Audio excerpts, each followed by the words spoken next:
Wong Islam krungu Nabi lali ya bolak-balik. Nabi nate salat zuhur kali rakaat terus mulai. Wong Islam ya ora rubah imane. Piye to Nabi kok lali dinut-nut tenan kok lali? Ya tenang ae. Wis lali ora ana sing wani matur. Bareng Nabi dok badhe pintu keluar Dzulyaden takok ya Rasulullah ini salat model baru atau atau memang jenengan lupa. Nak model baru artinya zuhur besok sudah mulai 2 rakaat. Karena kalau teori Nasa Manso ngambil yang paling akhir. Paham ya? Berarti besok zuhur sudah berapa? 2 rakaat. Jare Nabi mosok lah jare. Nabi kembali ke imaman terus Akbal alal hadirin tanya, ahakun maqalahu Dzulyaden, apa yang dikatakan Dzulyaden itu benar? Naam ya Rasulullah, tadi engkau sholat zuhur hanya 2 rakaat. Ya Nabi tenang aja, terus takbir lagi nambahi 2 rakaat. Terus salam. Wong fikih bingung ngomong piro ae. Bantah-bantahan bareng.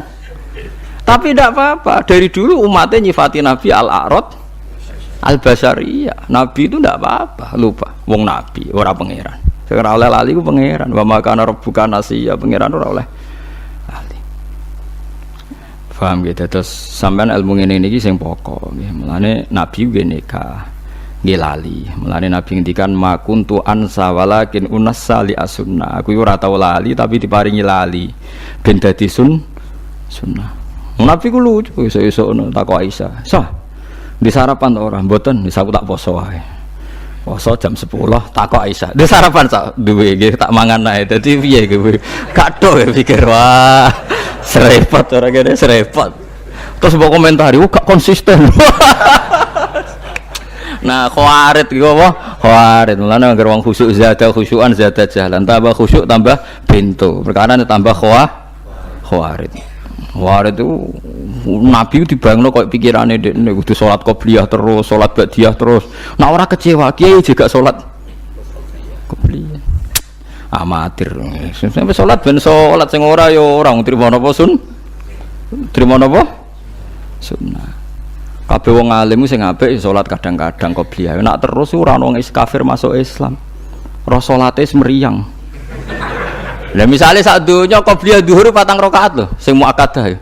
Ba'diyah 4 rakaat, berarti pira? 8 ya. Qobliyah asar 2, 10. Engko antarane magrib isya salat napa? Awabin. Witire Nabi 13 lho, ora mau 3 koyo tarawih enggak. Kabeh riwayat witir pinten? 13 kan? 13 sampai qobliyah 2, sanggepe 13. Berarti pira mau? 28. Iku misale wong Islam sak donya nglakoni kabeh, wong kafir ra sedo mlebu Islam. Mergo delok salate kok iki. Tapi barokah wong Islam mau fardu tok wong kafir mikir cek. Enteng jebule Islam. Yes ngono pangeran gawe ngono. Wong Islam ning kota-kota ning Turki ning ndi ku akeh wong kafir masuk Islam mergo delok salat ku enteng. Jajal misalnya bar salat wiridan kabeh bar zuhur wiridan nganti ngasar nganti maghrib nganti isya. Sing ape masuk Islam ra sida dul-dul perkarane delok meriang ya aduh gak kober apa gitu di. Mulane ketika Imam Syafi'i nak ana barang sunat kene ape nglakoni wae. Tapi nek iso ngakeh sing nglakoni ki ora usah melo. Nek ora ono sing nglakoni kuwi nglakoni dadi. Iku tugase wong alim. Wis ngono jenis tugase. Kejane aku nggih ora ngalim paham gitu. Wis meneng ae wis ngono aturane ngono. Mulane jare Imam Nawawi ning kitab Majmu', Nabi nak tawaf numpak unta. Tapi Nabi nak ngendikan makruh wong tawaf numpak unta. Tapi Nabi nak tawaf numpak unta. Lah sahabat maksudnya sepundi ya Rasul? Dari Imam Nawawi nunjukno nak tawaf numpak iku oleh. Tapi ora menghalangi sifat makruh. Lah soal Nabi numpak unta iku wajib kanggo Nabi. Mergo Nabi di kepentingan jelasno nak ngono iku oleh. Paham ya? Jadi melane Nabi nglakoni barang makruh iku wajib. Ben dadi hukum nak iku boten wajib. Ya berat dadi Nabi ku berat. Ya wis ngono aturane hukum kira usah protes. Ya ki bayangno ngono iku wae umpama kabeh sunat dilakoni Nabi, kabeh ulama nglakoni, sak Islam nglakoni kabeh. Engko wong kafir nyangka pe mlebu Islam salat mikir. Mangger moro masjid wong qobliyah kabeh 4 rakaat zuhur. Bariku ba'diyah kabeh. Bariku wiridan model piye diwaca. Sing ape masuk Islam mikir. Waduh, bare kapan iki? Jadi iku sunah melane wong alim iku nggo jimat. Nggih nggo jimat, nggo iling-ilingan nak syariat Islam iku gampang. Tapi yo kadang-kadang salat qobliyah aja terus blas. Kula nggih bolak-balik qobliyah, tapi sering sampeyan ngono, tapi yo bolak-balik kula salat qobliyah nggih bolak-balik. Nggo iling-ilingan. Faham disebut yuridu wa bikumul yusra wala yuridu bikumul usra. Dadi riyen ana sahabat ngimami kesuwen. Sing ape kesusu ngurusi ontane patur ya Rasulullah, kula niku makmum muat, jenenge muat kesuwen. Kula mufaroqah, diamuk be muat jare kula munafik. Muat kendenan sing diamuk ya Rasulullah. Ki nak salat jo kesuwen-suwen ngrusak Islam. Wong akhire ra seneng salat gara-gara kowe nak ngimami kesuwen. Baru kaya hadis iku do main kulhu kabeh nganti saiki. Mergo jare nak ngimami kesuwen diamuk Kanjeng. Padahal Nabi pas ngamuk iku kowe aja maca surat Baqarah, maca Sabbihisma. Tapi hadise karek aja Sabbihisma, karek maca kulhu. Padahal awale mergo muat iku maca surat Maidah. Rakaat ula Baqarah, kedua Maidah yang meriang coh. Tapi walhasil itu rawine saiki pokoke walhasil kulhu. Napa? Kulhu ngarep gurine ina atau inakal kausar. So.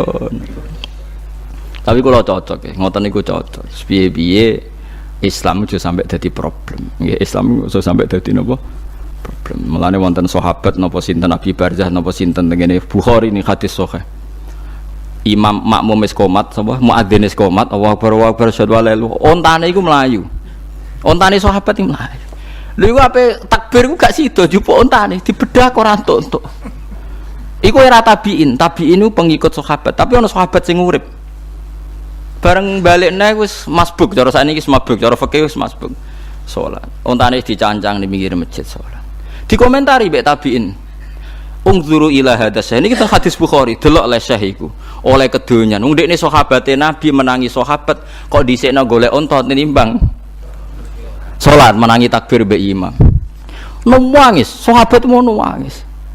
Aku zaman Nabi ngene kira apa-apa, bareng kena tabiin niku kok popo. Karena zaman Nabi ngene ku ora apa-apa.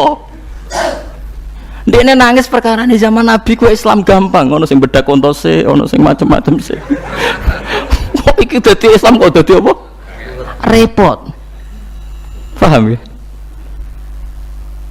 Ya mergo jare Abarza tercerita, aku iku wis tuwa, nak ontaku ucul aku bar salat mulai ku piye. Lha saiki kita bedheki. Timbang salat dianggap ngilangno unta. Terus salat dianggap problem piye guys? Terus sak keluargane eling gara-gara salat untane hilang. Akhirnya problemnya salat. Terus salat jadi tersangka lah. Nah, kowe siap ridho nek Islam mentersangkakan salat. Sing bener ya ora ngono, wis untuk digoleki nggo salat. Misale ra menangi imam ya munfarid. Sementing salat ora jadi tersangka. Mulane Nabi ngendikan kena ngimami sing cepet, mergo ana ibu-ibu sing dinteni bayi nangis, ana sing diurusan. Aja sampai salat dianggap problem batalno. Batalno napa? Urusan. Repot. Ya tapi wong khawarit to ora karep salatku fokus, aja eling liyane pangeran. Ya tapi dekne malah eling wong sing ora khusyuk. Jare ra eling liyane pangeran bar salat cerita. Mau sapa sing rame? Jare eling pangeran tok kok eling sing rame bareng.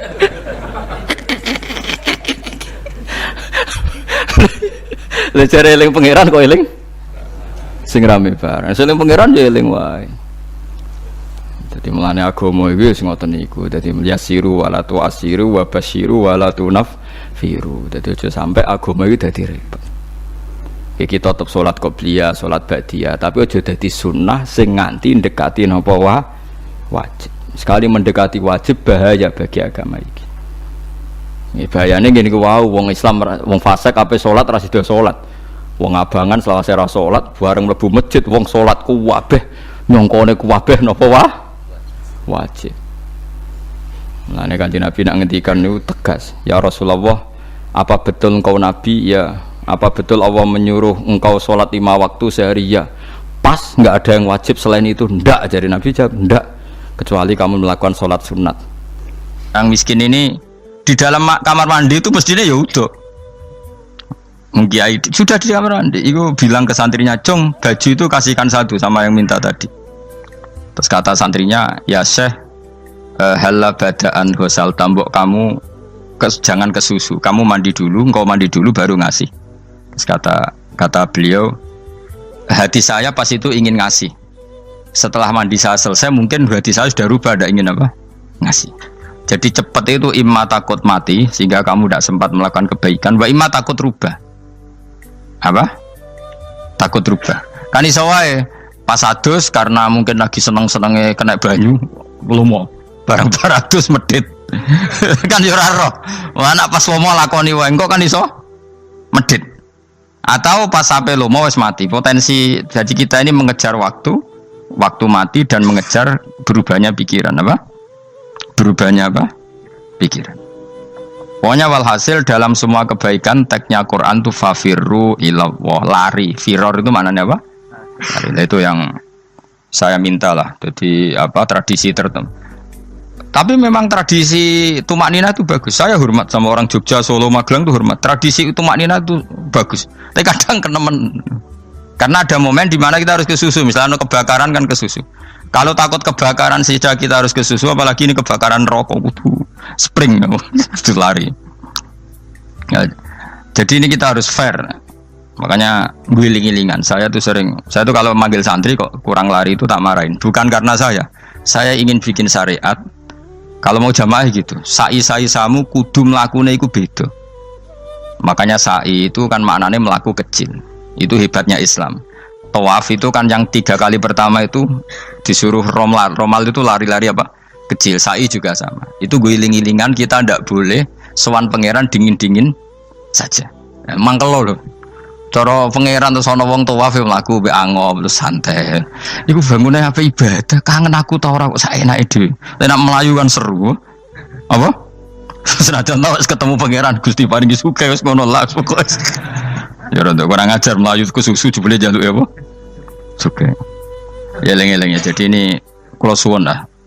Tapi ora 100 gebut mlaku 120 iku ngawur nek iku. Pokoknya ana kesusune lah. Entah berapa kadarnya itu ana. Mergo istilah pangeran apa wasari'u bergegas lah. Ya apa? Makanya Nabi dulu pinternya gitu. Ada Bani Sulaim, Bani Ghifar itu punya adat tumak nina. Itu sama Nabi dipuji. Adat kamu bagus tumak nina, tapi dikurangi tumak ninahnya kalau dalam kebaikan harus ke susu. Ada daerah yang temperamental. Dikandani Nabi la taghdab. Ya sama seperti di kita kan. Orang Madura di bab musyawarah ahlal khairat mungkin bagus, tapi di la taghdab kurang. Orang Solo, Jogja di tumak ninah bagus, tapi di musyawarah kurang. Jadi makanya ini barokahnya ngaji ya dirubah sidik-sidik. Maksudnya yang plus minusnya itu dirubah. Karena saya belum pernah menemukan tag orang baik itu diredaksikan tenang, tapi semuanya redaksinya apa? Wasari'u. Wasari'u itu apa? Bergegaslah. Fafirru, larilah. Jadi fafirru ilallah, maka larilah. Firu itu lari apa berjalan? Lari. Supaya maksudnya lari itu tidak harus lari kayak pembalap itu enggak. Pokoknya ada unsur kesusune gitu. Ada unsur bergegas. Dan karena ada etis memang, misalnya saya sebagai anak dikasih tahu babak atau kangkang Gus ibu sedang gerah. Serono swantai itu kan kayak gak ngergani wong tua. Kudu ono Melayu. Dan di sini ini maka diredaksikan di semua riwayat Nabi itu kalau jalan wa idza masa, Nabi kalau jalan itu fakaan namayan hattu min sobabinir taqo. Semua dibak menerangkan apa Nabi kalau jalan itu seakan-akan turun dari tangga. Maknanya cepet. Fakaan naman hatto min sobabinir taqo. Jadi Nabi kalau jalan itu cepet. Ya dong nih ya. Paham ya? Ngiling-ngilingan. Nah, ciri utama berpikir secara Qur'ani adalah apa? Kamu mencari sifat-sifat wali Allah. Dan ternyata sifat wali-wali Allah itu musyaroah ilal khairat, kalau melakukan kebaikan ke susu. Dan sifat orang munafik itu kalau melakukan kebaikan bermales-malesan. Wa idza qamu ilas sholati qamu kusala. Sehingga kata Fathul Mu'in, kalau kamu sholat kudu ono kesusune, ono nasate, guling-gilingan kamu biar tidak berkategori munafik. Karena orang munafik kalau wa idza qamu ilas sholati qamu kusala, kalau sedang mau sholat malas-malasan. Nah, intinya gitu, cara jadi mufassir, cara jadi pemikir Quran yang baik apa? Sifatnya orang baik dikumpulkan, kemudian kamu ingin diri itu. Sifatnya orang buruk kamu kumpulkan, kemudian kamu menghindari sifat itu. Misalnya Allah cerita Fir'aun. Fir'aun itu penyakitnya apa? Istagna, merasa kumoluhur, merasa tercukupi semua. Itu sifatnya apa? Fir'aun.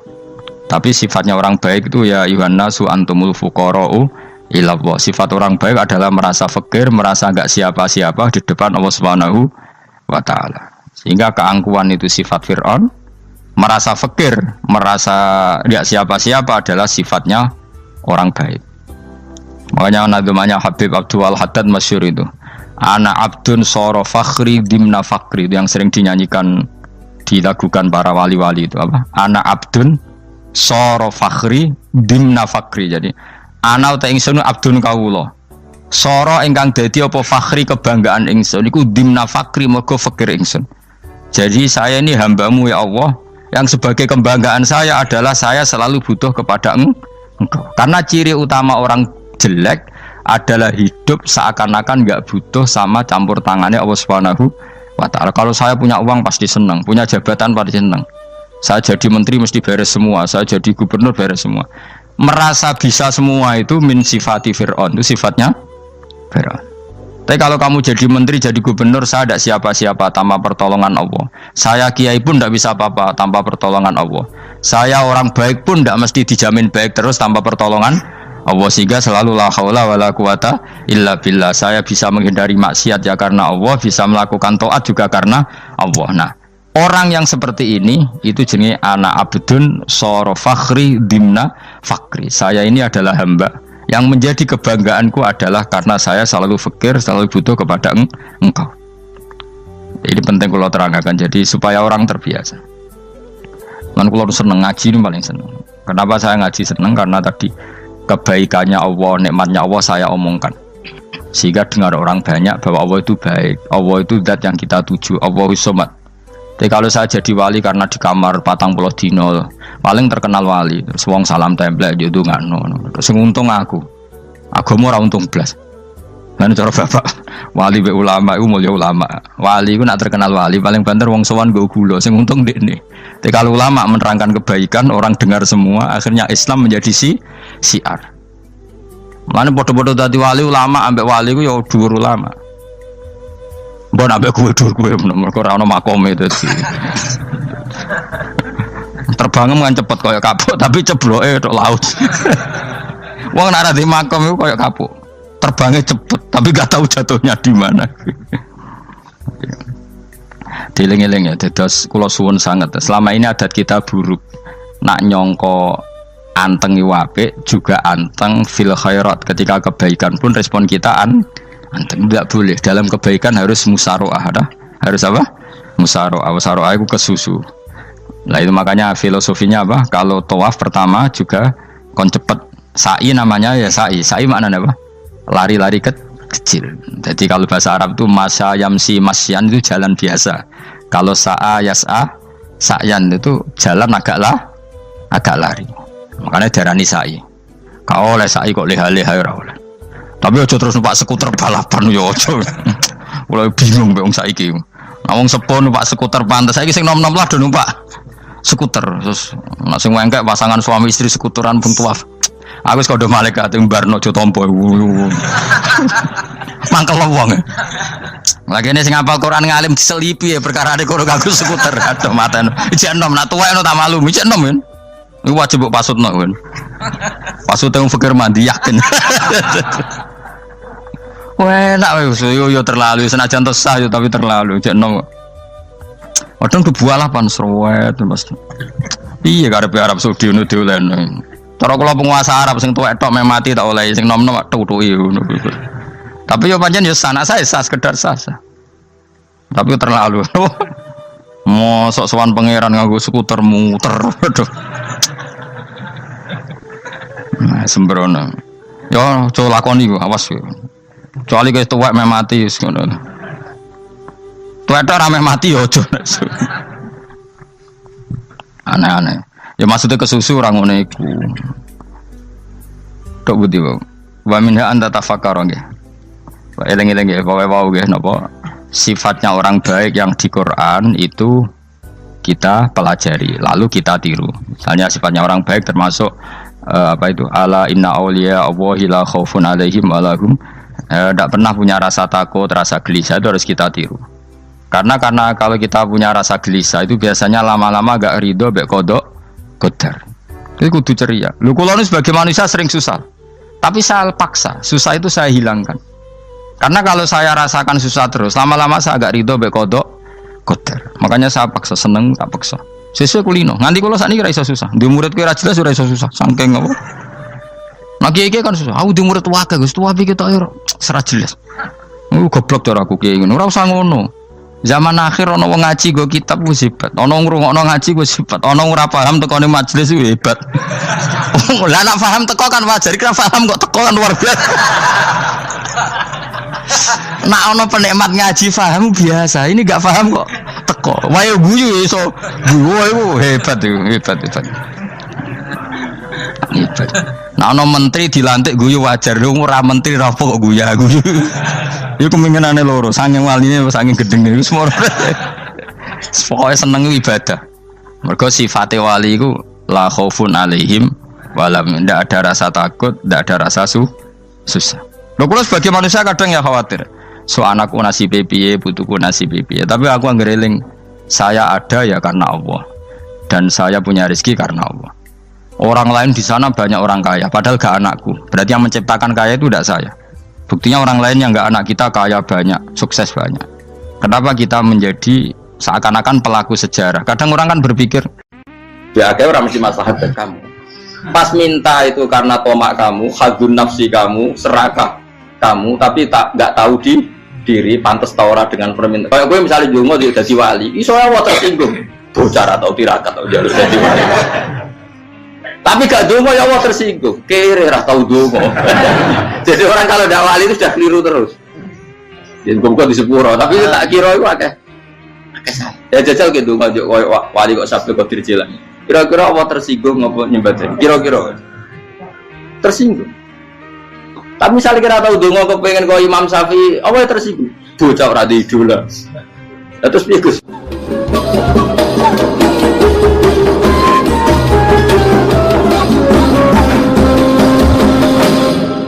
Artinya gini loh, ketika manusia mengatakan mampu, itu ada sekian hal yang manusia itu tidak ikut melakukannya, tidak ikut menciptakannya. Misalnya kue nyupir, supirana enak, punya pengalaman, tidak kecelakaan karena apa? Nyupir kue enak, mobilku normal, mobilmu normal lah, atau wabrak mobil yang mabuk, gak. Nah di sini ini manusia dituntut, diingatkan terus, kamu itu butuh Allah, rahmat Allah itu yang melindungi kamu, bukan keahlian kamu, bukan kecakapan, karena tanpa itu semua tidak bisa, semuanya Allah. Ya, tapi manusia tadi gara-gara misalnya tadi mobilnya normal, dia punya keahlian nyupir, terus mengklaim kalau keselamatan dia itu karena hati-hatinya dia, karena mobilnya normal. Padahal ada sekian catatan yang menjadikan dia selamat dan semuanya itu kudrahnya Allah Subhanahu wa Ta'ala. Misalnya gak ditabrak wong mabuk, gak ono gempa, gak ono bumi merekah. Misalnya kita pintar nyupir lah, terus bumi memang anggap terus kita templung nggak apa-apa. Kemudian daerah-daerah kayak ya rasa tak sebut nomor orang. Kira tahu muka siapa ya, bener mari tak sebut nomor yang ngeri. Intinya Indonesia ora aman, tapi kita tenang aja satunya ora aman kabeh, ora sing aman. Ora usah kuwatir likuifaksi, ora usah kuwatir meteor jatuh, kabeh ya potensi napa? Potensi semua. Sehingga ini sedikit saya ijazahkan.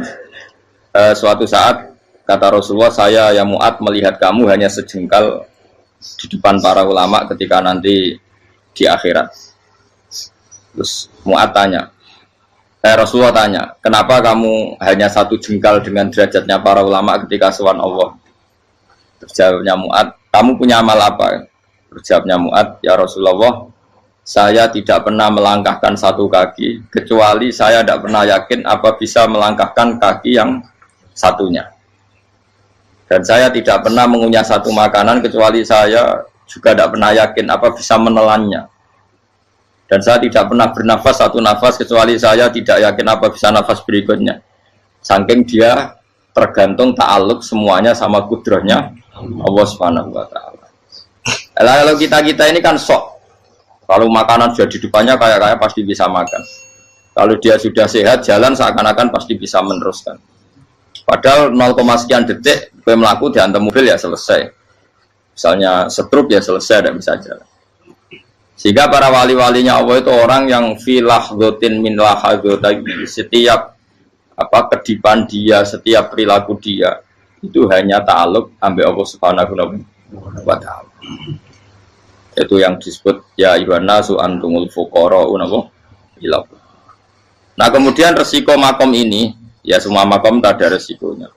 Resiko makom ini itu biasanya dia lupa doa. Kenapa lupa doa? Karena doa itu terdefinisikan. Tak wari ilmu hakir, serumokno, serap paham lah, tak ulang no. Ya resiko ilmu saya ingatkannya. Ilmu itu kan ada dua. Ada ilmu yang karena didefinisikan, dan itu akhirnya menjadi masalah. Sebenarnya ilmu itu tidak perlu definisi. Kedua, ilmu yang kita rasakan. Misalnya gini, kalau sama saya tanya, kamu pernah nggak minta jadi punya uang banyak? Nggak tanya, pernah nggak minta? Terus artinya minta itu apa? Terus kita mendefinisikan, menengadahkan tangan, bilang ya Allah, saya minta uang banyak, saya minta ingin beli mobil. Itu namanya apa? Tidak jauh saja. Doa kan? Itu kesalahan kita. Kesalahan kita mendefinisikan doa itu, misalnya menengadahkan tangan dan memohon dan menyebutkan permohonannya itu terus disebut doa. Tapi kalau menurut Allah, sistem tubuh kamu yang menghendaki punya mobil, sistem tubuh kamu yang ingin punya uang banyak, reaksi tubuh kamu yang terhinakan karena ditagih orang atau butuh uang, ini menurut Allah ya sudah kamu itu peminta-minta. Saya ulang lagi ya. Sehingga menurut Allah kamu minta tidak minta ya tetap berstatus peminta, pengemis. Nah, orang-orang yang sudah wusul, meskipun itu kondisional ya, tidak selalu. Itu ya dia pikirannya menengadahkan tangan apa enggak ya sama saja tubuhnya merasa minta, sehingga dia tidak perlu mengekspresikan minta. Nah, terus orang yang fikih bilang seperti itu sombong, wong kok gak tahu dungo. Sebetulnya keliru vonis orang fikih. Bagaimana mungkin dikatakan sombong? Dia reaksi tubuhnya, elemen tubuhnya sebetulnya meminta. Dia tidak berkategori meminta karena ilmu kadung didefinisikan kalau minta itu yang seperti ini.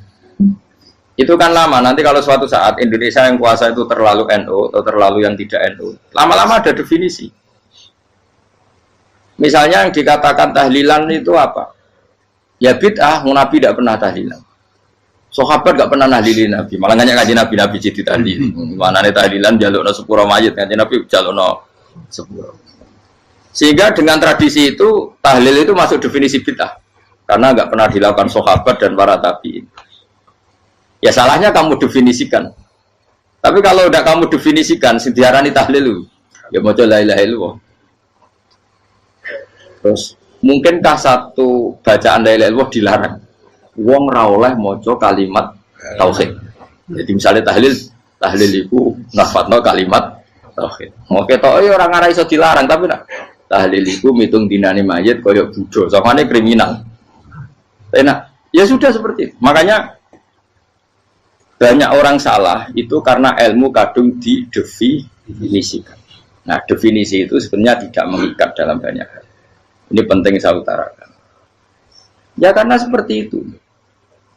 Makanya itu masalah-masalah besar antara kita dan firqah-firqah yang lain, masalah ahli sunnah, terus masalah yang lain-lain. Memang ya sudah seperti itu.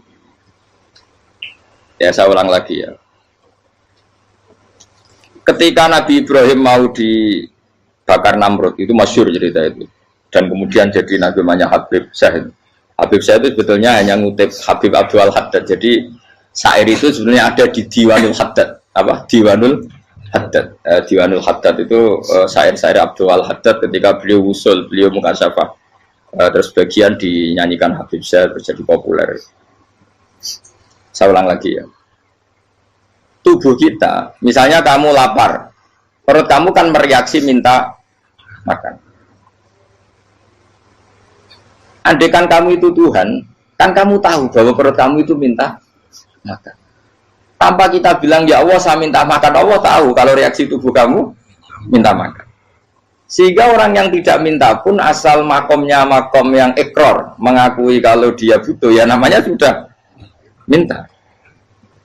Tapi fikih kadang mendefinisikan sing darane minta itu misalnya madhep kiblat terus menengadakan tadi dan sebagainya. Ya sudah kita sebagai orang pengikut ya yang ikuti fikih, yang ikuti tasawuf sebetulnya itu definisi yang sepihak.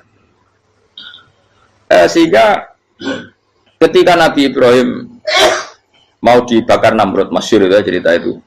Beberapa hari mungkin bulan-bulan orang disuruh Namrud cari kayu sebanyak-banyaknya. Ketika kayu sudah terkumpul mungkin satu lapangan, Ibrahim mau dibakar. Pegawai Namrud itu bingung caranya mencalok Ibrahim. Mereka saking gedene napa? Api. Nak dicalok ke ado itu ratok tengah. Nak diparekno itu kepanasan. Masyhur. Terus setan zaman itu orang akeh dadi setan tenan. Saya kan duplikate sakeh dadi setan ra tau muncul. Wong duplikate wis napa? Akeh. Singkat cerita setan itu muncul pura-pura jadi manusia terus ditemukan manjane. Manjane kayak semacam ketepil besar yang jadi menane dari kiai-kiai ketepil haram mergo penemune setan. Jari ini tuh. Tapi nak manjanik penemuan setan itu betul walhasil terus dibikinkan satu manjanik semacam ketepil besar terus Ibrahim dilemparkan ke api lewat apa ketepil tadi idenya siapa setan. Nah ketika di tengah api itu unik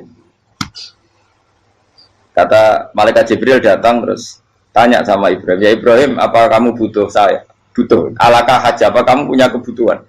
Jawab Ibrahim lah saya tidak punya kebutuhan. Amma ilaika fala, kalau ke kamu ndak, karena kamu makhluk, apapun keren kamu Jibril tetap kamu makhluk. Amma ilaika fala, ndak maksudnya butuh ke Allah nanti saya nyampaikan. Malah dinya Nabi Ibrahim, kalau Allah ndak usah kamu sampaikan ya sudah tahu. Gua be Jibril, oh aku ditekak kan? Ya saya ulang lagi, apa kamu punya kebutuhan? Alaka hajalah, amma ilaika fala, kalau ke kamu ndak. Ndak maksudnya butuh ke Allah nanti saya sampaikan. Karena Jibril yang mentang-mentang dekat sama Allah dan tukang memberi informasi. Tapi kata Ibrahim kalau ke Allah sih nggak perlu kamu, dia sudah tahu. Nah itu terjadi namanya Habib Abdul Haddad masyhur itu apa? Hasbi min suali ilmuhu bihali. Jadi cukup ilmunya Allah itu menjadikan saya tidak perlu minta. Hasbi min suali ilmuhu bihali. Jadi ada kondisi tertentu yang para wali itu, saya ulang lagi kondisi tertentu yang para wali itu ya tidak minta. Tapi kalau itu ditiru jenengan semua ini jadi keangkuhan. Kenapa? Wes ora ndonga tangane ditenangkan. No, atine ora eling pangeran kan akhirnya ra njaluk tenan.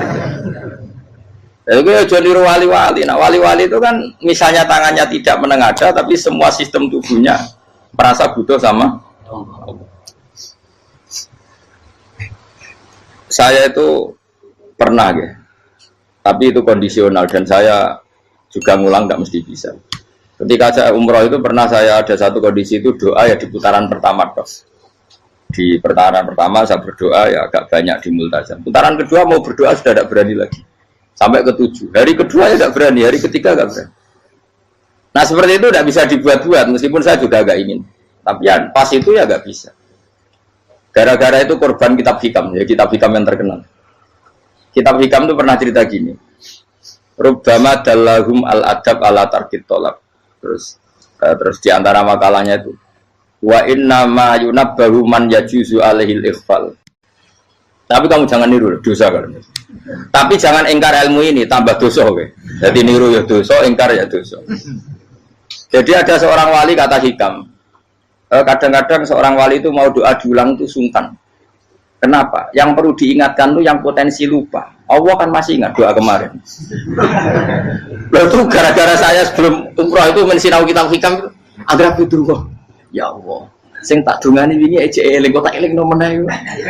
Dadi wa inna ma yunabbahu man yajuzu alil fal, yang bisa diingatkan hanya orang yang potensi lupa. Sementara Allah tidak akan. Tapi kan akhirnya doanya elik. Ya Allah kayak kemarin. Hari ketiga ya Allah kayak. Makanya menurut saya ilmunya orang hakikat itu juga ada sisi kriminalnya karena ya tadi. Tapi kamu ingkar ya keliru. Memang Allah gak mungkin lupa, ngapain kamu ingatkan. Makanya menurut saya Allah itu mangga terbaik, benar-benar Rahman Rahim. Mestinya nak Allah terbaik, itu ngomong bedino malah ngamuk. Lah aku lali tapi mbok ilang eling dong. Tapi Allah itu ya maklumi ya, dengan kekeliruan kita ini kan selalu keliru. Donga terus ya keliru sebetulnya, karena seakan-akan kan mengingatkan seseorang yang mungkin lupa. Wong Allah tidak pernah lupa kok, kamu ingetin terus. Atau kamu menggurui Allah, yaitu ya Allah nang sebadani kalau di duake, padahal nggak mesti maslahat bagi kamu. Duake orang mesti maslahat bagi kamu. Maka ada sekian contoh yang wali itu dibully pangeran. Saya sering cerita, banyak cerita wali itu dibully pangeran. Digarap ya pengen. Ini gara-gara salah dewi. Saya pernah cerita dan itu ada di hikam betul di kitab itu. Itu ada. Ada wali itu tukang hamal. Hamal itu manol di pasar itu tukang angkut. Jadi kalau ada orang bawa barang berat diangkut dia, terus misalnya kalau dulu mungkin ya ke kereta atau ke singkat cerita terus diupain. Setelah dapat apa dia pasti pulang karena dia hanya butuh makan satu piring karena dia tirakat makan satu piring untuk ibadah 24 jam. Singkat cerita dia ngeluh ya Allah. Kamu tahu, engkau tahu, saya ini pecinta engkau. Saya ini hanya butuh makan satu piring untuk kuat sholat. Tapi kenapa harus jadi juru manol? Berilah saya rezeki yang tanpa kerja. Nah, selang sekian hari dia dituduh maling, terus di penjara, terus dapat rezeki tanpa kerja. Dia terjawab kenapa jadinya gini? Kan kamu minta rezeki tanpa kerja. Ya itu penjara itu rezeki tanpa kerja kan. Jadi Allah memperlakukan para walinya itu memang unik. Ya kadang dibully. Sehingga dalam cerita-cerita kenabian kata Qadiyat itu nggak ada orang yang sering dibully Allah kayak nabinya. Karena nabi itu orang yang dicintai Allah. Jika salah sedikit saja itu coro pangeran itu coro kampus itu digarap pokoknya diploncor salah sedikit. Misalnya begini, Nabi Yakub itu kan nabi. Dia mungkin nyon jauh nggak tersadar nyembelih apa itu anak sapi itu di depan indukannya. Ya beliau mungkin spontan saja, Pak. Kalau kamu yang melakukan pasti tidak ada hukumannya karena Allah tidak pati peduli sama kamu, sudah lah. Artinya nggak peduli, salah pantas saya nggak jelas ya gitu. Tapi ini Nabi. Ketika itu terus indukannya sapi tadi, ya Allah, Yakub itu kekasihmu. Saya tidak berani sama dia karena dia kekasih. Tapi saya tutup menuntut keadilan. Dia harus merasakan susahnya dipisah dengan anak. Meskipun dia tidak nuntut rasanya roh anak di sebelah itu tidak ada se ekstrim itu. Sapinya itu hanya nuntut ya Allah dia harus merasakan sakitnya terpisah dengan anak. Akhirnya Allah menciptakan Yakub mengalami terpisah dengan Nabi siapa? Yusuf. Itu kalau kata Qadiyat, itu kalau yang melakukan tidak Nabi pasti nggak dibully Allah, dibiarin. Karena Nabi ini yang melakukan. Nah. Terus ini Nabi Yusuf lagi malah rasa daftar wali berat. Nabi Yusuf itu di penjara itu karena terdolimi apa karena memang dia salah? Terdolimi. Dan Nabi Yusuf itu Nabi. Nabi Yusuf itu Nabi betul memang benar-benar. Meskipun ganteng dia Nabi. Syaratnya Nabi ganteng kira-kira mlebu. Nabi itu harus ganteng, nggak boleh. Nabi elek ora oleh. Karena Allah izin di kekasih kok keriting elek. Allah ya di selera. Kabeh Nabi mesti yang paling ganteng di kaumnya, yang paling nasab. Nggak boleh Nabi kok pesek, keriting, tidak boleh. Tapi kalau sudah jadi orang soleh boleh kan. Tapi kalau Nabi tidak boleh. Nabi Yusuf bukan, masyhur kan cerita Nabi Yusuf dengan siapa? Zulaikha. Dan belum ada orang dalam keadaan darurat masih cerdas kayak perempuan. Jadi singkat cerita, ketika Yusuf diajak Zulaikha selingkuh nggak mau kan keluar dari kamar. Adalah kebetulan wa alfaya sayyidah Rajal. Itu si Zulaikha tadi spontan langsung bilang, wahai suamiku, apa hukuman orang yang ingin menodai keluargamu? Itu wong wedok. Padahal dia agak terencana, dia pun nggak bayangkan kepergok suaminya. Itu dalam keadaan kepergok itu masih cerdas. Suamiku, apa hukuman orang yang mau menyelingkuhi keluarga Anda? Singkat cerita suaminya murka, terus Yusuf di penjara, terdolimi. Ketika di penjara, kemudian Yusuf punya keahlian mentakwil apa? Mimpi. Kan tadi suaminya Zulaikha itu tidak sampai raja ya, kira-kira PM atau menteri. Raja itu punya mimpi yang bisa nakwil itu hanya Yusuf. Singkat cerita terus utusan raja datang ke Yusuf dan takwilan Yusuf terbukti benar. Tapi Yusuf ini seorang nabi, saya ulang lagi Yusuf seorang nabi dia tapi ya manusia.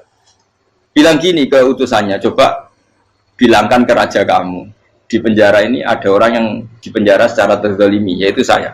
Tolong laporkan ke majikan. Itu Allah tersinggungnya itu bukan main. Nabi kok lapor makhluk. Itu tersinggung. Nah, kowe kan gak piye-piye. Kowe ngajono proposal ya ora piye-piye. Wis pokoke Allah kowe wis ra piye-piye wis. Wong sampean swargane ya ora langsung wae ngono. Pokoke kira-kira kan sudah gak perlu ditegur. Makanya fa'an sahu syaitanu dzikra rabbi fala bitha fi sijni bid'asi. Maka Allah mentakdirkan utusan raja tadi itu lupa melaporkan peristiwa Yusuf ke raja tadi, sehingga raja gak pernah dengar kalau ada orang di penjara karena Allah tersinggung. Wong kowe ku nabi kok lapore ambek penguasa. Ngono tok iku wis Allah tersinggung. Karena dia nabi, gak boleh nabi lapor makhluk. Jadi Allah itu dengan nabi itu sangat-sangat sensitif. Sangat-sangat sensitif.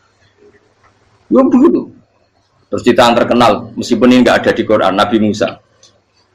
Nabi Musa itu pernah sakit gigi karena dia mentang-mentang kalimullah, orang yang sering komunikasi dengan Allah, minta ya Allah, tolong tunjukkan obat gigi saya itu apa. Singkat ini sama Allah dikasih tahu, kamu ngunyah suket ini, gitu. rumput ini kamu kunyah nanti pasti sembuh. Karena resepnya dari Allah ya pasti mujarab, kan nggak kok dokter. Singkat ini dikunyah terus sembuh. Suatu saat dia sakit gigi lagi, nggak konsultasi lagi karena masih punya resep kopian apa resep. Dia datang nyari suket yang sama dikunyah tambah sakit.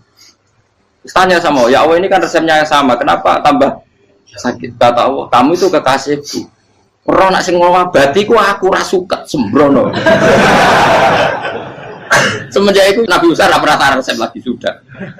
Andikan tuh kamu, pasti Allah juga gak tersinggung. Makanya kata Qadiyat, kenapa para nabi sering ditegur itu bukan karena Allah murka, nabi itu beda.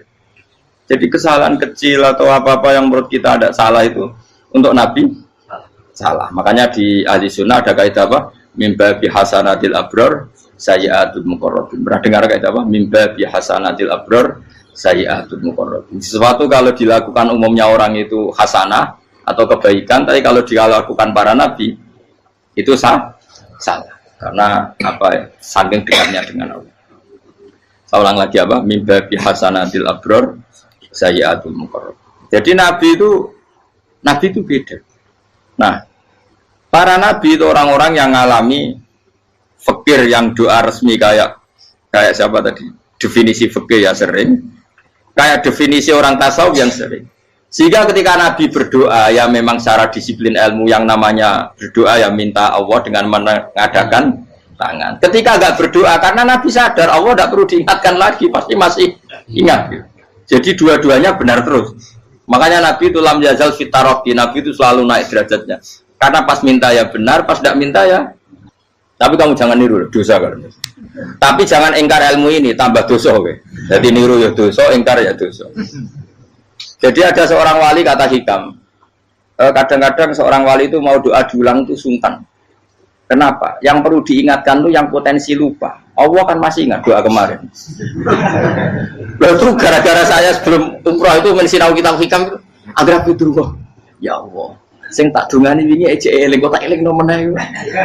Jadi wa inna ma yunabbahu man yajuzu alil fal, yang bisa diingatkan hanya orang yang potensi lupa. Sementara Allah tidak akan. Tapi kan akhirnya doanya elik, ya Allah kayak kemarin. Hari ketiga ya Allah kayak.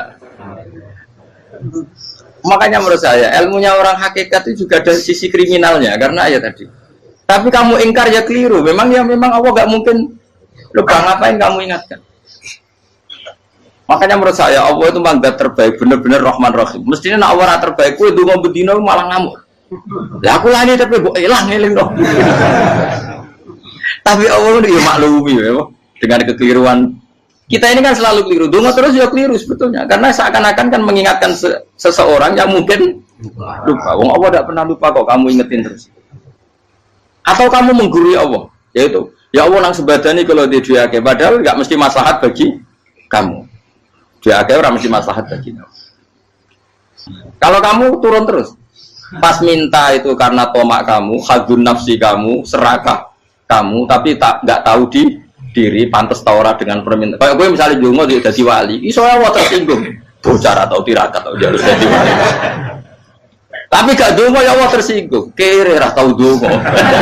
Jadi orang kalau ndak wali itu sudah keliru terus. Ya bukan di sepuro, tapi tak kira itu akeh salah. Ya jajal gitu ngajuk wali kok Sabtu Qadir Jilani. Kira-kira Allah tersinggung apa nyembah? Kira-kira tersinggung. Tapi misalnya kira tahu dongo kepengen kau Imam Syafi'i, apa yang tersinggung? Bocah ora di idola. Terus piye Gus? Piye kadung salah biasa wis. Wis bakat salah no. Bakat salah. Ini dongane sing gampang ae mesti bener. Rabbana dzalamna anfusana wa lam taghfir lana wa tarhamna lanakunanna minal khasirin. Saya pernah punya kitab dan kitab itu menurut saya luar biasa. Bahkan ketika adu bully itu, adu cara mahasiswa itu kayak pelonconan itu. Nabi sama Nabi pengiran gitu. Dan itu sekali yang satu salah melakukan disiplin ilmu, pengiran itu degradasi. Dan Allah memang mengancam gitu. Kalau kamu melanggar ini, la'ah biton namin diwanin nubuah. Nanti la'am kuan namin diwanin nubuah. Kamu saya hapus dari buku kenabian. Tes-tesannya ya lucu. Biasanya begini. Kata Nabi Musa kan ditanya. Ketika dia khutbah ditanya orang. Siapa orang paling alim ya Nabi Allah? Sekarang orang paling alim itu siapa? Nabi Musa jawab, saya kan. Ya itu Allah tersinggung karena wong kok mletene ngono. Tapi andai kan Nabi Musa kok jawab Fauzi itu salah, tambah salah meneh. Atau enggak Prugen, malah salah meneh. Tapi jawab Musa ya salah. Saya Gusti, saya kan. Orang paling alim siapa? Saya.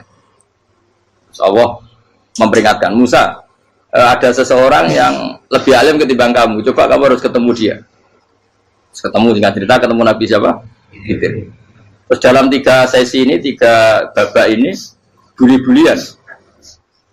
Nabi Khidir itu dalam 3 babak ini selalu kelihatan salah. Di antaranya adalah cara sekarang ya mungkin di gonjak sepeda motor atau perahu kalau dulu yang menggratisi dia numpangi sepeda motor malah spionnya dicopot gitu. Spionnya dicopot, dirusak. Nabi Musa kan sudah digratisin malah rusak yang motornya yang apa? Menggratisin. Nabi Khidir masih tenang. Kamu tidak paham. Ya, Nabi Khidir mesti tidak kamu tidak paham. Itu kata syurrahul hadis termasuk Ibnu Hajar al-Asqalani bilang gini. Setelah itu kedua membunuh anak kecil. Musa tambah marah. Anak yang belum punya dosa kok kamu sampai 3 kali ada 3 peristiwa.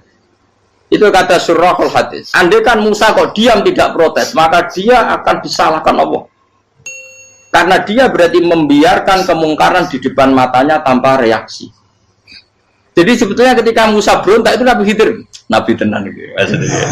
Jadi itu kan unik. Tapi berontak itu disalahkan. Jadi angel sandi tes-tesan jadi Nabi itu ya angel. Misalnya kok Nabi Musa itu kayak model santri Jawa Timur. Nabi Khidir salah, nggih nderek mawon. Ya ora nabi jero barang mungkar. Menengae. Berarti yo nabi goblok ngono kira-kira. Makanya memang Musa harus konsisten seperti itu, harus demo terus. Kayak saya misalnya sebagai kiai fikih, kiai ya harus seperti ini cara mulang saya. Enggak boleh saya misalnya terus anut mulang terus tawadhu semeneng terus ora karu-karuan. Jadi andekan Musa kok tidak protes itu malah salah. Ya memang harus. Dan itu Nabi Khidir Nabi tenang. Makanya Nabi Khidir akhirnya respect. Tidak ada hati sebaik Abu Musa. Risi itu gak nyaman ketika melihat kemungkaran. Jadi itu sebenarnya poin. Tapi lucunya Nabi Khidir yang jalan. Tak ada rasa kok amen tak kok. Tapi yang disalah no. Ya aku cari Nabi Musa. Ya jajal, gawe peristiwa meneh aku tak sabar rata kok. Bareng. Kok jajal neh. Bareng dijajal ya protes meneh. Bareng protes meneh, tinggal 1 kali kesempatan. Kowe takok meneh wis ora dadi muridku.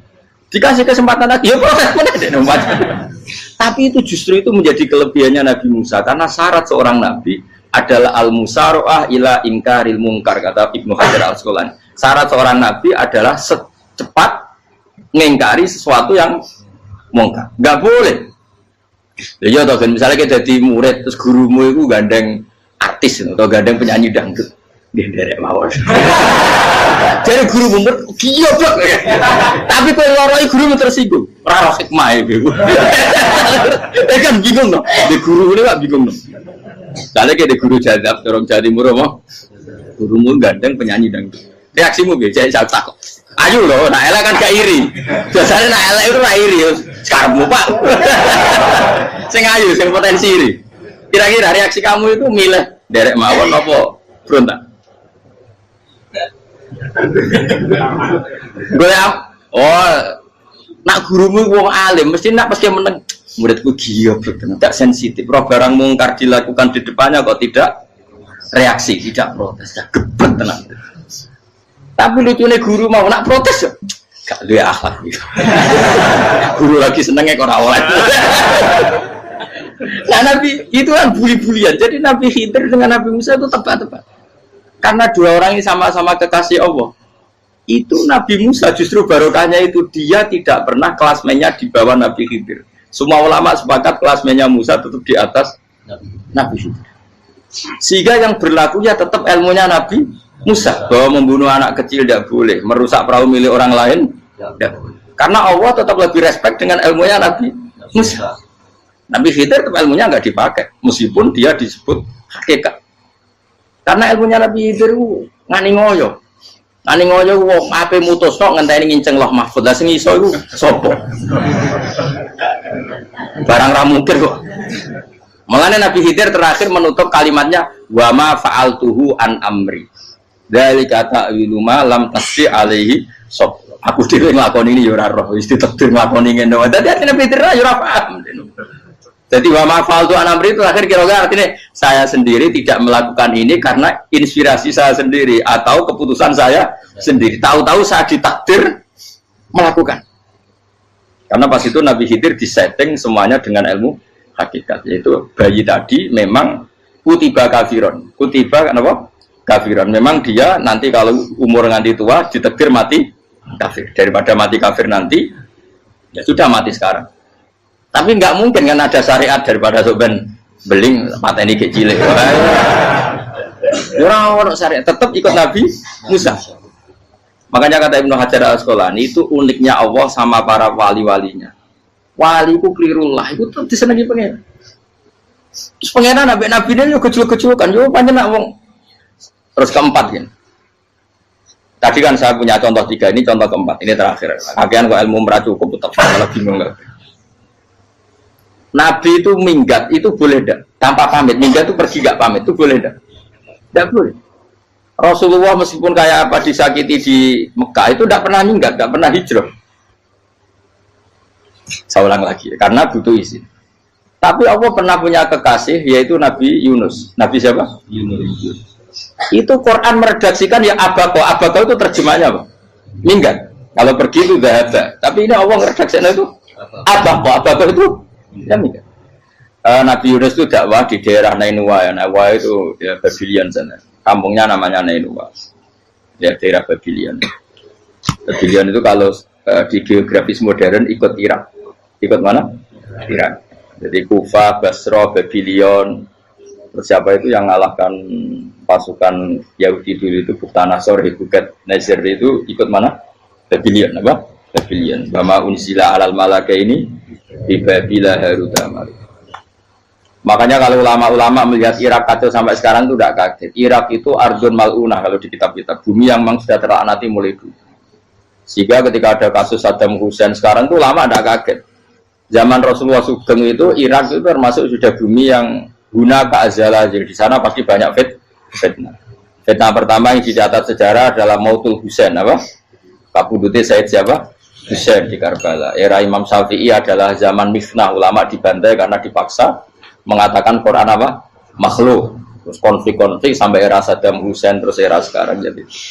Lah kita ini ulama sebenarnya tahu tarikh itu. Tapi di era modern kan dianalisis karena campur tangan ini itu ya sudah lah. Sebab goblok pun daripada ngebantah-bantahan malah rakam. Ibu goblok, ibu pintar. Nah, sekarang kan analisisnya kan, wah ini ada campur tangan pihak ketiga diciptakan nih saunu ini.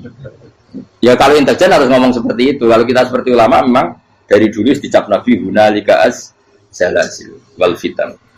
Saya teruskan. Nabi Yunus itu dakwai kaumnya itu lama sekali dan tidak iman. Nah semua nabi kalau kaumnya tidak iman itu diberi hak Allah ngancam akan adanya adab apa? Ngancam akan adanya adab. Nabi Yunus ngomong gitu terusin. nanti kalau kamu udah iman itu pasti kena azab. Anggap saja dia ngancam gitu sudah berbulan-bulan. Singkat cerita, azab baru tinggal 3 hari lagi. Ayo nang iman, tinggal 3 hari lagi. Ya kira-kira dia ngomong misalnya Ahad, berarti Ahad, Senin, Selasa, atau kamu milih Selasa ya Rabu, Kamis. Singkat cerita Ahad itu dia gak kuat. Wah, semane kurang 3 dino kaumku tetap ora iman. Mangkel asem, minggat deh. Minggat itu jadi minggat kan nggak punya tujuan, so asal pergi jauh saja. Ada perahu, sekenanya dia naik saja. Namanya minggat nih. Kalau bawa bekal terencana, bawa visa, paspor kan plesir namanya. Jadi minggat itu ya enggak, ya sekenanya nggak persiapan. Singkat cerita sampai ikut perahu nelayan tadi, terus zaman itu ya ada mitos kalau ada gelombang yang nggak wajar pasti ada orang minggat. Terus ditanya siapa yang minggat, Nabi Yunus kan orangnya jujur, saya katanya. Ya sudah, yang minggat harus dicemplung kau. Ya, terus ada yang agak baik, ya jangan gitulah. Ini kan kita semua butuh selamat. Dudi dulu. Terus Dudi satu lagi ketemu Yunus. Coba mungkin salah udahnya Dudi lagi ketemu sampai 3 kali ketemu Yunus. Makanya fasahama fakana minal mudhadis, diuji dia kalah kemudian tenggelam. Fal taqamahul khutu wa huwa mulim. Terus dia diuntal, ditelan oleh ikan nun. Di situ ikan nun digambarkan saking besarnya itu. Nah ini uniknya Allah sama kekasihnya. Sudah Allah menyalahkan tapi unik. Ikan ini kan itu sama Allah dikasih instruksi. Kamu nggak boleh makan dia. Dia kekasih saya. Terus ketika di tengah di perut apa? Ikan. Dia kegelapan. Terus Nabi Yunus cita-citanya satu, ya Allah. Kalau saya sumpah gini saya tidak bisa baca tasbih. Akhirnya sama Allah disulap perut ikan itu jadi masjid. Jadi dia di dalam perut ikan ya santai saja tetap wiridan. Santai. Fana ada fi dzulumati alla ilaha illa anta subhanak inni kuntu minadz zalimin. Dia santai aja wiridan karena perut ikan bagi dia adalah masjid. Ya dia disalahkan Allah karena abako tadi minggat hijrah tanpa pamit. Tapi juga dibela-belain Allah, ikan tadi tidak boleh nelan. Ini perlakuan Allah sama orang yang bikin. Tapi karena dia Nabi, uniknya apa? Dino Ahad itu kaumnya do nginceng ngomel Nabi Yunus. Rame-rame nginceng. Lucunya cara nginceng gini. Nak Yunus neng omah berarti bodoh nih. Ngomel ana ada kok dene tengok. Muarang dinceng Nabi Yunus juga ada. Oh tenan ono ada. Mulane wonge rawani ning omah. Itu uniknya pangeran. Jadi mau dekne ra minggat yo salah. Mau dekne ora minggat berarti kaumnya jare ono ada ono gempa bumi liku faksi kok dekne ning omah. Lah nek ono tenan ra mlayu. Nyatane gak mlayu. Jadi mbak Allah didesain minggat. Tapi nak minggat jadi salah, Nabi ora pamit. Makanya masyhur, saya itu punya kitab karangannya Habib Alim Alamah, babanya Habib Anis, Habib Ali bin Husain yang ngarang apa? Ali bin Muhammad bin Husain karang yang disebut Duror itu. Itu diantara doanya gini. Tapi jangan dulu, biar awali. Aku rawan ini loh. Cuma saya hafal secara ilmu, tapi saya tidak berani. Waj'al sayyiati man ahbabta. Ya Allah, jadikan kesalahan saya itu kesalahan orang yang kau cintai. Terus pokoknya salah lagi jadi pengiran kadung seneng, salah lagi sampai wae wong seneng. Waj'al sayyiati man ahbab. Terus kayak gue lah dimanja wong tuamu, anak paling disayang. Salah wae lucu. Kowe cah cilik. Kowe seneng cah cilik. Salah wae lucu. Mecano gelas ya lucu, tiba ya lucu. Tibane cah tuwek-tuwek. Bocah jelalatan mulane tiba. Nah itu barang kau menginceng omahe Nabi Yunus gak ono wong. Wah, berarti adab mau turun betul. Andai kan adab tidak jadi turun, pasti Nabi Yunus berani di tenang. Wes. Barang mulai malam Kamis, adab itu sudah kelihatan. Ada puting beliung, ada apa sudah jelas pasti ada adab. Kaum yang lapangan tobat finish secara bal-balan menit-menit apa terakhir. Woi, agak pengen ditompo tuh berarti. Wes gak sido tak adab wong kowe tobat. Singkat cerita Nabi Yunus hari ketiga atau apa dia selamat. Pakai versi yang umum saja. Selamat fal taqamaul khutu bahwa falaula annahu kana minal musabbihin la bi fi la yaumi yubasur. Akhirnya dimuntahkan sama ikan tun tadi terus dia keluar. Barang keluar tanya-tanya kabar gimana kabar kampung Nenua, baik-baik saja. Kabar awalnya mulai karena dia tahu kalau orang bohong itu dihukum mati. Padahal dia bohong, katanya Kemis itu ada adab, ternyata kampungnya baik-baik. Padahal baik-baiknya karena mereka tobat. Jadi masyarakatnya nyari dia karena mau iman. Si nabinya agak berani pulang karena nanti dihukum mati. Nah, itu pangeran nabi kekasih itu dia. Pangeran dia bully gitu. Oh itu beda-bedaan. Wong kekasih pangeran. Aku yang hati pito langsung diadab. Jadi pangeran kekasih itu beda. Orang koyo. Akhirnya biar seramani mulai. Wah nak mulai aku disiksa. Perkara nih kalau pembohong itu dihukum mati. Masyarakat yang golek tenan, mergo nalem kemis ono azab tenan. Wates do tobat. Disebut falau laka nasqaryatun amanat fanafa'aha imanuha illa qauma Yunus lamma amanu kasyafna anhum adzabal khizyi fil hayatid dunya. Enggak ada kampung yang saya adab kecuali kasih tak adab, kecuali kaum Nabi Yunus. Aku semeh ngadab lho, pas menit terakhir peta adab tobat. Akhirnya rasido aja pangeran. Iku kaum Nabi sinten? Iku yo barokah minggate Nabi Yunus. Lah iku nabi. Wong kliru kok barokah. Iku nabi. Umpama Nabi Yunus ora minggat, kaume berpikir Yunus bohong. Wong ape ana azab kok tengok-tengok. Ning ngomong. Tapi pas minggat tenan yo disalahno pangeran, minggat kok gak paham. Hikmat. Amalane kira usah protes. Wali iku beda, kekasih pangeran itu sama dengan sing dialami Rasulullah sallallahu alaihi wasallam ning Sulhul Hudaybiyah. Semua perjanjian itu salah secara hukum fikih. Bukan salah lagi, sangat salah cara ukuran fikih. Sehingga semua sahabat itu protes kecuali Abu Bakar As-Siddiq.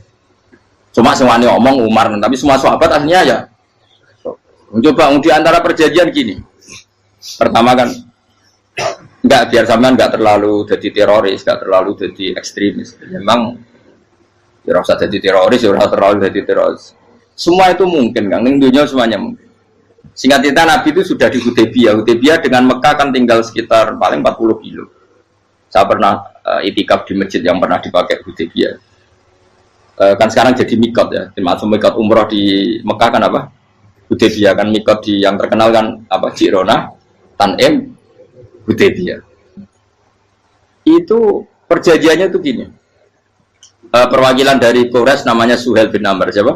Suhail bin Amr. Perjanjiannya gini, Muhammad kamu tidak boleh masuk Mekah. Kamu boleh masuk Mekah itu tahun depan. Padahal Nabi sudah bilang ke para sahabatnya, ayo kita umroh. Dan diberi hak umroh. Tapi setelah sekitar 40 kilo masuk Mekah, dicegat sama orang kafir Quraisy. Lah, Nabi ya sakit tenan. Nabi kadung mentafsir, memberi berita gembira, saya mimpi kalian masuk tanah haram amini namu khalikin, aman semua, semuanya bercukur gundul atau mencetak rambut. Pokoknya kata sahabat senang sekali karena mimpi Rasulullah tidak pernah apa, nggak pernah salah. Bareng di situ di antara perjanjiannya hadza ma kataba ali Muhammad Rasulullah. Ini perjanjian yang ditulis Muhammad Rasulullah. Kata Suhail, hapus kata Muhammad Rasulullah. Kalau saya tahu kamu Rasulullah tidak saya perangi, tulis Muhammad bin Abdullah. Kata Rasulullah, ya Ali hapus tulisan Muhammad Rasulullah. Kata Ali, tidak saya akan menghapus setelah Muhammad Rasulullah. Tapi unik. Hapus gak popoli, masih aku hapus aku tetap Rasulullah. Tulisan lagi. Jadi Nabi ya relax saja. Tapi Ali katanya, fawwama ana bimakhihi abadan. Saya tidak akan menghapus tulisan itu selamanya. Kata Nabi, kowe nek gelem hapus, tanganku didono, aku sing hapus. Nabi kan umi tidak bisa baca terus. Tangannya Nabi sendiri yang dilewatkan Ali ke tulisan itu sehingga terhapus. Nabi ya relax. Wong tulisan aku ora ditulis Rasulullah ya tetap Rasulullah. Nabi masih relax. Terus perjanjian kedua, kalau ada orang kafir Quraisy masuk Islam harus dikembalikan karena berarti keluar dari habitat. Tapi kalau sudah Islam kok masuk kafir lagi harus dibiarkan karena berarti kembali ke habitat. Nabi bilang ya nggak masalah. Semua perjanjian itu merugikan Islam. Itu secara fikih pasti salah. Akhirnya Umar itu protesnya keras sekali. Ya Rasulullah, apa engkau masih Nabi? Utakayu senang. Apa engkau masih Nabi? Dan Nabi saya santai, balaya saya masih Nabi. Tapi kenapa kamu hinakan kita dan memberikan kehormatan pada orang-orang kafir itu? Jawabnya kan Nabi lucu. Ya agama itu kayak pangeran. Masih aku perjanjian yang ngono kok pangeran sing angkat agama iki tenang wae. Kan Nabi itu perjanjian mek manusa gampang. Jadi Nabi itu sange imannya Allah tetap yu'izzu hadzal-din. Allah pasti memuliakan ini agama. Apapun perjanjian yang diciptakan manusia.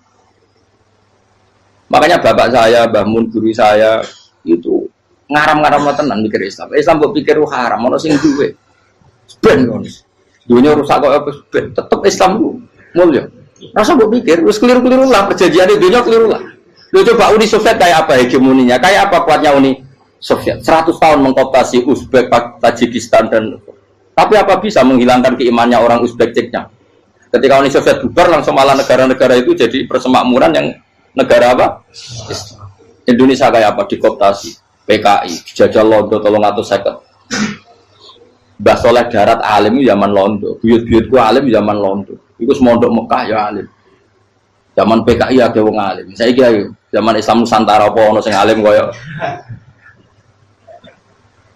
Itu Islam menarik zaman wis di regani negara, zaman rung dinegani negara itu wis mul. Karena ini agama milik Allah. Punya ketahanan yang luar biasa. Sebenarnya dari Nabi tentang kayak perjanjian salah lamar. Enggak apa-apa. Inna wa ta'ala a'azza hadati. Inna wa ta'ala la yudhi'u dinahu wa la yudhi'u. Pokoknya pangeran bakal ngembar agamanya orang masalah perjanjian keliru lah. Perjanjian ketiga itu semuanya merugikan Islam. Tapi apa kata Abu Bakar ketika protes Nabi gak dijawab? Datang ke Abu Bakar. Menurut kamu gimana? Jawab Abu Bakar lucu. Makanya ini menunjukkan makanya kenapa ahli sunnah berkeyakinan Afdhalus Sahabat itu siapa? Abu Bakar. Jawab Abu Bakar. Wes samar, perjanjiannya keliru lah, wes keliru lah. Kayak gremeng-gremeng santai gremeng. Tapi la tadkhul bainahu wa baina habib. Kamu jangan masuk wilayah itu hubungannya orang yang terkasih sama kekasihnya. Wes gak masuk akal lah muni menengahi. Ya sehingga ya sudah Allah punya. Ternyata nah perjanjian keempat ini yang agak Nabi hanya minta gini toh. Itu saya turuti semua, tapi saya minta satu hal kata Nabi.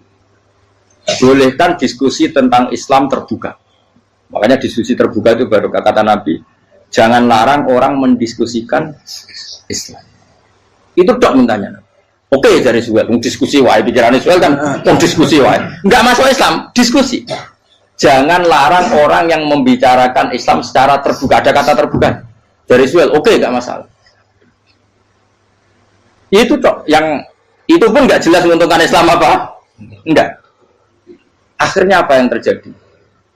Darun Nadwa, tempat-tempat pertemuan, cara saat ini gedung parlemen, semuanya itu diskusi. Sajane Muhammad itu sopot, konsep Islam itu, dan semua yang cerdas juga. Sajane ya bener Muhammad. Nyembah watu banyak giok tenan. Watu giok tenan watu kok di. Terus nak Yahudi ora bener pisan, Nasrani ora bener pangeran atau. Wah diskusi. Suwe-suwe hasil diskusi sepakat. Rupanya dia tetap bener Muhammad. Tetap bener Muhammad. Akhirnya hasil diskusi itu akhirnya mereka membatalkan perjanjiannya sendiri. Perkara itu baru kayak apa? Malah Nabi ketika balik di Medina, Umar sempat protes yang dalam. Oke ya Rasulullah, saya terima konsep Anda, tapi saya menyisakan satu pertanyaan. Jadi jenengan itu ana ayat yang nurjukna la tadkhulunal masjidal harama insyaallahu aminina muhalliqina ru'usakum. Lah kok nyatane ra sida mlebu Mekah malah kita terusir kembali lagi ke Medina. Lha iku Nabi yang agak lucu ngendikan. Mar, ning ayat iku ora gak ana taune. Apa ana ayat iku taun iki sing ngatene taun iki ra kowe. Jadi Nabi yo ora ana taune ya. Ora ana taune kok taun iki dhewe kan kira-kira. Ayat itu kan gak ana taune, Umar sing gear nafsiri tahun ini. Wong suatu saat kamu akan masuk Masjidil Haram. Tapi kan gak ada tahunnya ayat itu. Apa di ayat itu ada tahunnya Umar? Dan Allah bilang tahun ini ya enggak. Ya sudah kalau gak ada tahunnya ya pokoknya mesti kapan-kapan terjadi. Tapi rasa itu. Kalau Sugih Rukin kan gak ada tahunnya. Orang saya mau aku tuh gak ada Sugih tapi tanpa tahu. Usah suwi. Nah, akhirnya apa yang terjadi? Ada diskusi masif di Mekah. Setiap yang cerdas, setiap Nabi tanya Abu Sufyan siapa? Nabi mau komentar gini dah, sama siapa teksnya? Misluhu la yajhalul Islam. Kalau Islam sudah didiskusikan, otak secerdas Ikrimah bin Abi Jahal, secerdas pasti tidak bodoh tentang Islam. Maknanya pasti akal yang waras memilih Islam. Wah, akhirnya Islam jadi masif. Ya sudah karena Islam sudah masif, tokoh-tokohnya cenderung Islam, akhirnya perjanjian itu dibatalkan sendiri. Akhirnya waro'aitan nasa yadkhuluna fi dinillahi afwaja. Akhirnya mereka berbondong-bondong masuk. Itu artinya apa? Nabi udah perjanjian cara fikih keliru wae, cara fikih cara dzahir keliru wae, tetap barokah karena punya hubungan khusus dengan Allah Subhanahu wa taala. Makanya la tadkhul bainahu wa baina habib. Itu kan kayak ya sudah seperti di pangeran. Makanya Sayyid Ali itu Sohibu Simtiduran nak dungo di antara doanya waj al sayyati man ahtabta. Jadikan ya Allah kesalahan saya kesalahan orang yang engkau cinta. Karena ulama nyontono ngene, saiki Nabi Adam ambek iblis itu padha salah itu. Enggak jawab. Padha salah iblis itu salah bodoni Nabi Adam salah dilarang mangan wit khuldi tetep mangan. Mau trimo rayuane sinten? Iblis. Tapi wong piye-piye pangeran ku seneng Nabi Adam. Sediluk diusir bar sumat tabahu rabbuhu fataba alaihi wa bar langsung Adam urung metu kok swarga wis diwarai. Dampe kepengin tak sepuro nggih tak warai dongane. Iblis tak diwarai. Mana kena dongo. Wong dadi ngene ke ya pokoke wong disenengi ku menang kan. Lan kaya aja dongo iku kowe ora bakat wali biasa wae iki cerita. Ya sudah seperti itu. Ya, tapi emang ya sudah seperti itu. Nabi Adam itu orang pati keusir tenan itu fatalah ko Adam Robbi kalimatin fatal. Jadi orang terlalu jauh dari surga. Kemana lagi pas pertama medun ke bumi sampai awal diwarai beberapa kalimat sing dadekno di sepuro Qawat al sayyati man ahbabta. Jadi penting kalau atur namanya wilayah-wilayah kenabian itu wilayah yang kita tidak pernah tahu detailnya, tapi kita yakin Nabi itu para kekasih Allah. Dan agama Islam itu juga agama paling diridhoi. Maka di zaman apapun, kecewa apapun dengan perjanjian dengan negara maupun dengan dunia, Islam tetap di rumah pangeran. Wis ora usah kuat. Mikir Islam ku keliru. Nangit mayo oleh nak mikir keliru. Agamane pangeran kok pikir. Saya masyhur Sayyidina Umar itu kan khalifah paling sukses masalah futuhan. Di masalah apa? Futuhan. Dan Ibnu Umar setiap jalan-jalan itu dibully sama orang-orang. Ya Ibnu Umar, mbok ya kamu itu minta sama bapak kamu supaya dia nyebut penggantinya siapa. Atau bikin suksesi lah. Jangan kok dia khalifah sukses kemudian tidak jelas juntrungannya. Kan dia tetap mati suatu saat. Saking gak kuatnya Abdul bin Umar, matur, ya Abah, engkau harus suksesi. Siapa ya pemimpin setelah jenengan? Lah kenapa? Orang-orang bilang kalau ada orang misalnya penggembala kambing terus ditinggal gelanggang itu dianggap dosa karena kambingnya pasti kocar. Apalagi ini urusan umat. Kamu tahu-tahu mati sebelum sesi ini pasti kacau. Umar langsung marah. Agama Islam juga sama dengan kambing kata Umar. Agama Islam agamanya pangeran, mesti diurusi pangeran. Aku mau khilafah. Aku mau sukses. Ben aku ora usah mikir. Engko ora diurusi pangeran. Jadi Umar itu justru sangat hormatnya sama Islam itu dengan cara gak mau mikir Islam. Gak mikir berarti gak khidmah ya, tetap mengkhidmati Islam. Seperti saya ini kan yang khidmati Islam lewat mulan. Tapi orang tahu mikir nasib Islam. Islam orang kondang biye. Ditinggal Abu Bakar melaku, Umar melaku. Wali Songo mbek kowe rak mulya Wali Songo. Saiki durus mudin yo mlaku, durus KUA yo mlaku. Durus mubalek sing kadang matre ku yo mlaku. Berapa kiai sing dadi oknum perkara proposal ya agama ya. Wong bapak udah kanca kiai ku mudin, anake mondok. Bareng saking suwene dadi mudin, zaman iku mudin urung untuk gaji negara. Anake njuk dhuwit muni spontan. Cung ora ono mati kok njuk dhuwit. Kok ora ono mati ra entuk rezeki. Cung ora ono mati kok njuk dhuwit. Muli ku agama ya ra piye-piye juga. Mergo agama iki diurusi Allah. Ayo nabi palsu ben kira wae mulai Musailama sampai Musotek sampai Lia Eden. Kurang lagi. Mulai wali palsu, koyo Rama dosa Rama sapa iku. Woi ora kabeh ora masalah. Uni Soviet kayak apa mengkooptasi Ceknya Uzbek. Akhirnya ya kalah Uni Soviet. Saiki Ceknya Uzbek jadi negara apa? Islam. Kayak apa? Donald Trump, Islamofobia. Tapi sekarang orang Amerika malah berbondong-bondong masuk apa? Islam kaya. Mbok pikir malah Islam konsepnya malah rusak. Mergo terus di metodologi.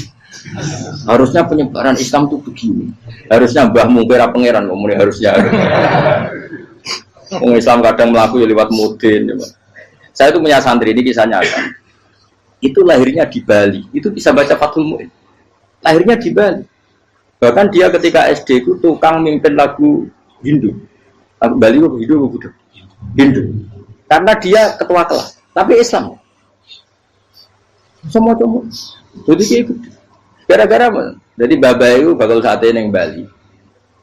Ya bakal sate, berhubung sukses, ponakannya misalnya diajak orang Madura kan. Aslinya orang Madura. Setelah kampung itu menjadi kampung Muslim, lama-lama berkebutuhan punya masjid. Berhubung wis anake kiai ana masjid mosok ora di wong alim. Akhirnya anake dipondokno di Jawa. Pondokno di Jawa iso maca muin terus ngaji sama saya. Jadi saya iki ning Bali kok ana wong ora muin, ya ana santri di Bali maca Fathul Muin. Ning Jawa kadang wong ora iso maca muin. Jadi itu mau bakal sate muter. Kayak Islam di Indonesia gara-gara pedagang Gujarat, meskipun sejarah itu diperdebatkan ya gara-gara dagang, karena mereka Muslim ya akhirnya menyebarkan apa? Jadi semudah itu Allah.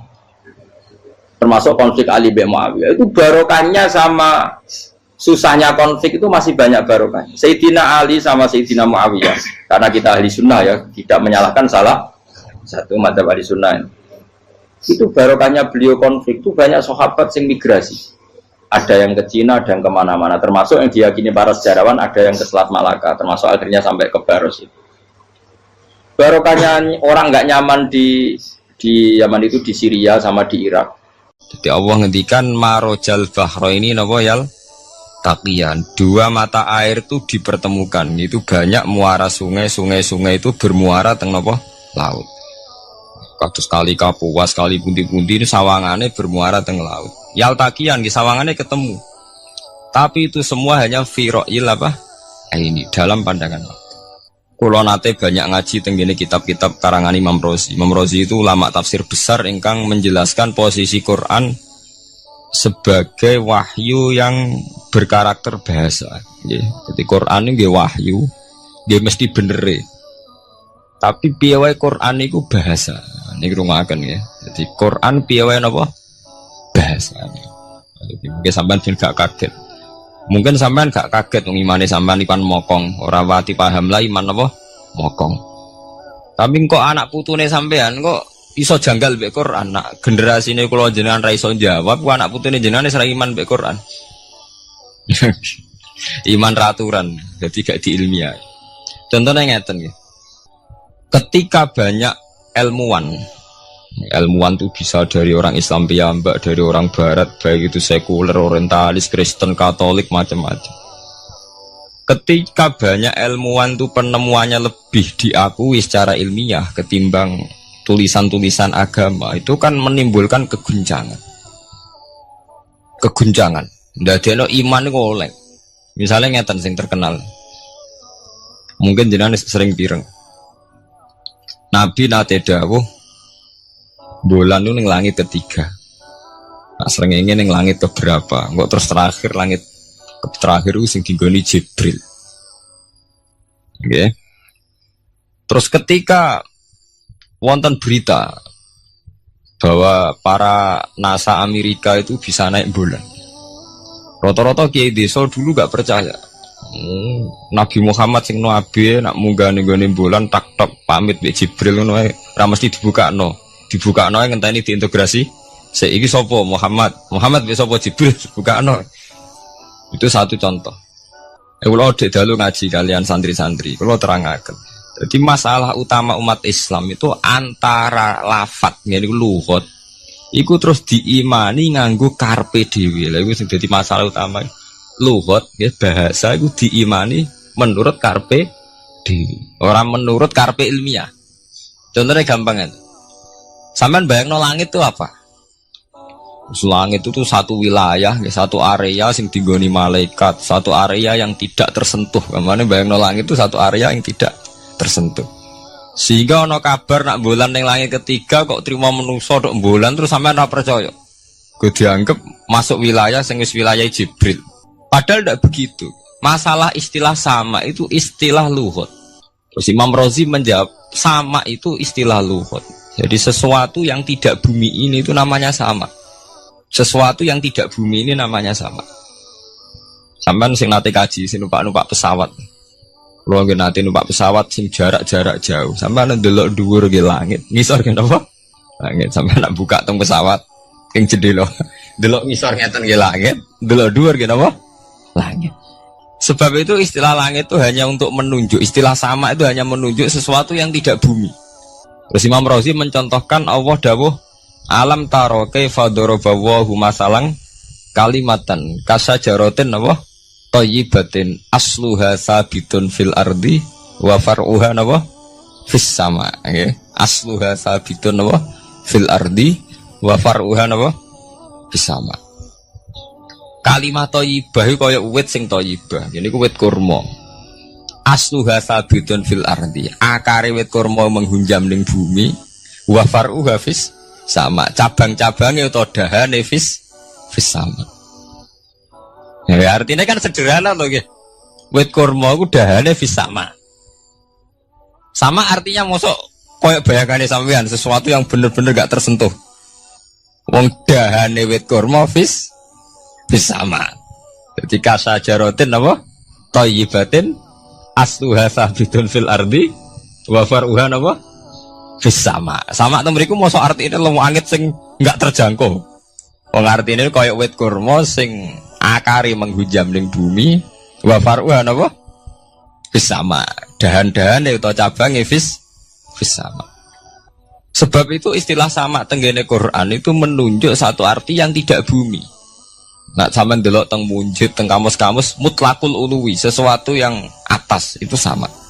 Paham gitu? Sebab itu ketika ditemukan, nah ini kalau cerita astronomi, ane iman itu dibaringi mbek ilmu. Nak cara ilmu falak, cara ilmu astronomi, bumi itu kan berputar. Ketika kita di atas, kita ngalami siang. Ketika kita di bawah, kita ngalami malam. Ora kok srengenge ambles ning bumi niku. Lah nek srengenge ambles ning bumi logikane kan mboten masuk akal. Mergo srengenge luwih gedhe, mosok iso ketelan barang sing luwih cilik. Nah, tapi kenapa istilah-istilahnya kok hatta idza balagha maghribas syamsi wajadaha taghrubu fi ainin hamiatin. Nak wis wayahe sore, ben delok srengenge sawangane ya surup ning mata air. Angger sore sampean delok nang gunung, nggih. Nak sore sampean teng gunung, sampean delok srengenge ya sawangane ambles teng laut. Wajadaha taghrubu fi ainin hamiyah. Lah itu jalan keluarnya apa ya? Kayak Imam Suyuti ini fi ra'yil aini sawangane. Dadi piye wae Quran itu pakai lugat, tapi balik ning istilah sawangane. Jadi Quran itu tidak mesti memutuskan sesuatu itu sak mestine. Sawangane fi ra'yil ain. Ya podo kaya air tawar ambek air asin. Sawangane ketemu nyatane keudek-udek. Wong sangka sungai mengalir ke laut. Tapi sawangane Allah tetap bikin karakter masing-masing. Dan keduanya tetap sesuai dengan karakter masing-masing. Jadi ahli fisika nu paham betul. Benda mbok adu kaya apa tetap mereka bawa ciri masing-masing. Kok kabeh nggawa gene masing-masing. Berarti ketemu sawangane tok, hakikate ndak pernah mau napa? Ketemu. Ini jenenge fira'il. Sebab itu banyak ayat-ayat yang terjawab oleh teori fira'il aini. Gini ku sawangane. Jadi niku masalah-masalah ilmiah yang bisa menjawab beberapa kejanggalan nggih. Yes. Beberapa kejanggalan dohirin nas agama. Zaman kudu paham ngono. Mergi banyak sekarang misalnya kayak manusia itu ketika bisa deteksi janin, ahli dokter kandungan lewat macam-macam peralatan itu, USG macam-macam, mak saged ngerti janin itu lanang atau wedok. Nah, di segi kuno ada 5 perkara sing roh apa tok, kapan udan, kapan wong mati, terus sing ning jero kandungane wong wedok itu lanang apa wedok sing roh Allah tok. Kiai kuno ngoten. Tapi sakniki wong paling percaya urusan mati tok. Urusan udan secara falak, secara astronomi sangat dideteksi itu. Wong falak itu bisa ngerti iki musim rendeng, musim ketiga. Pergerakan angin sampai ndelok ning perkaryaan cuaca rata-rata bener. Nggih betul. Musim angin, musim hujan, musim kering. Secara ilmiah gini ku wau, wong gini ku wau. Setelah kita nentukan ora ana lanang wedok ning gone kandungan wedok manusa roh sing roh apa tok. Sing mari keliru sampean nentokno. lanang wedok. Wong Allah mau dawuh wa ya'lamu ma fil arham. Hanya Allah yang tahu apa yang di rahim. Ma itu cara nahwu itu mubham. Ma itu tidak harus menunjuk laki atau perempuannya. Ma itu lafadz sing mubham. Apa saja, ya kan bisa terkait nasib, ya. Bisa terkait kesehatan, bisa terkait gennya normal ndak. Tapi tahu-tahu kita lewat perasaan kita piyambak nentokno wa ya'lamu fil arham lanang wedok. Itu yang bolak-balik mulai agama rusak itu tadi. Sesuatu buat makna ini menurut karepem dewi. Iwak tunggale Allah dawuh wa ma min dabatin fil ardi illa ala wahi napa rizqu kabeh sing gremeng ing bumi Allah nanggung rezeki ini. Cara Allah mulai ambekan ya rezeki sampean ngirup oksigen ya iwak akal-akalane sampean bang rezeki dhuwit. Sehingga ketika kira di dhuwit terus janggal jare wa ma min dabatin fil ardi illa ala rizqu aku ra di dhuwit ra di beras. Nah, itu jenenge maknani Quran menurut karpe dewi. Nah, semaring rusak tatanan bolak-balik terus nuruti karpe dewi. Niki dirungaken sanget nggih. Jadi ada masalah-masalah agama. Sing tahu-tahu kita punya pengertian menurut karpe dewi. Ngene ku wau, misale wonten dawuh wa ma min dabatin fil ardi ila ala wahiris kuha asal jenenge dabah. Pokoke makhluk urip mesti dijatah rezeki masing-masing. Rezeki ku cara Allah nggih mulai ambekan udara, kesehatan, sampean gak diantem tsunami, gak diantem gempa niku rezeki. Tapi manusa di bayangan dhewe rezeki ya dhuwit. Duwe beras kathah. Nak panen kathah. Tapi manusa iku pengetahuane manusa mulane jare pangeran wa kanal insanu zaluman jahula. Manusa ujung-ujunge iku ya zalim ya bento. Jadi jahulan ora jahil itu maknanya bento, nak jahulan banget bentone. Lah kok mboten bento sepundi? Ketika sampean nganggep rezeki ku artine duwe akeh, pangeran ngelingno, duwe akeh kowe setrup yo ora iso nikmati. Ya sumpah. Nggih mboten. Ketika kowe bayangno rezeki ku beras akeh apa-apa akeh. Terus kowe kecelakaan utawa duwe penyakit-penyakit apa ya sumpah. Sebab itu Allah ngendikan masalah rezeki itu masalah potensi kecelakaan. Wana Allah ngendikan teng surat Isra iku manusa oleh ngelingno nganggo teori potensi. Afa amintum ayakhsifamikum janibal barri. Allah ngelingno kowe kok ning bumi ngrasa aman, iso wae ujug-ujug ana tsunami. Iso wae ujug-ujug ana gempa. Misalnya kayak saiki selamat, iso wae kapan-kapan ra selamat. Sampai tenggene surat Isra itu diulang-ulang. Afa amintum ayakhsifabikum janibal barri aw yursila alaikum qasfam min khasifam di bulan bal ini. Kowe kok ngerasa aman ning bumi, soalnya setiap saat kowe kena angin liung, kayak angin belitung. Kowe ujug-ujug kena macam-macam, kena tsunami, kena gempa. Lah teori ini yang sing dadekno manusa iku syukur. Sakjane kita umpama anut Quran iku urip ku yo gampang syukur tapi yo ora gampang kebablas. Manusa ora ngoten to nggih, numpak pesawat sawangane rawan kecelakaan. Nah tengok-tengok ning omah sawangane akeh slamet. Lah wong Aceh pas ning omah kabeh kena tsunami sedina 100.000 ludes. Nggih betul. Tapi manusia kedekte jahule bentone wow. Sangane kecelakaan numpak pesawat. Numpak Adam air sawangane kecelakaan. Nak ora sawangane selamat. Lah wong Aceh ning omah kabeh kena tsunami entek. Tiang Jogja ning omah kabeh kena gempa 5.000 bablas. Iku jenenge jahula. Manusia akeh bentone. Begitu juga menyangkut hal-hal yang lain. Mulai Allah ngelingno. Jatuh galerian sederenge era tsunami Aceh. Sampean bayangno wong kerem ning laut nggih mboten. Saiki entek teori kerem ning laut. Wong Aceh ning darat kabeh. Mati nek kerem manusa bento. Ya saking bentone nyongkone jenenge kerem ngenteni ning laut. Pangeran ngelingno jare sapa? Tsunami ya kerem tapi ning darat nggih mboten. Jadi pangeran ngelingno bolak-balik. Kula nate ngaji teng Jogja ngoten. Manusa bento, saking bentone iku nak ngomong ya karepe dhewe. Mulane ketika Allah nurono innallaha la yastahi ayyadriba masalam ma ba'udutan. Allah itu gak izin nak sekedar nyontokno barang-barang cilik kaya nyamuk. Tapi manusia saking bintone ngoten, ambek macan wedi. Usane diterkam macan mesti mati nih. Ambek badak wedi. Usane diterkam badak ku akeh mati. Padahal sedikan rata-rata wong mati mbek kuman, barang sing cilik. Nggih mboten. Kabeh ahli medis, ahli ngerti nak wong jarang. Wong sing mati diterkam macan menawa mulai Nabi Adam sampai kiamat kena dihitung kok nggih mboten. Tapi nak mati mbek kuman. Rak barang cilik. Nggih mboten. Tapi manusa wedine ra mbek barang-barang gede. Ana macan do mlayu. Jare sapa saiki wong mati kok pitik flu burung ngono. Lha iku betapa bodohne manusa, gara-gara macan budi iso nyakar kowe wedi. Tapi nyatane macan mboten mateni. Sing mateni malah penyakit saka pitik trimo flu burung. Lha iku betapa daluman jauh lah. Dadi manusa ngomong-ngomong klira-kliru. Mok sawangane tok. Blunder-blunder. Mulane pangeran nak nyipati manusa wis dolim bintu. Maka al insanu zaluman apa? Jauh lah wis dolim napa? Bintu. Menjenak dituruti ngoten klira-kliru. Jadi ngomong-ngomong dibule klira-kliru. Paham ya? Iku sakniki kok sampean ketambahan ilmu anyar sesuatu itu ana sing kaitane napa fira'il aini mok sawangan.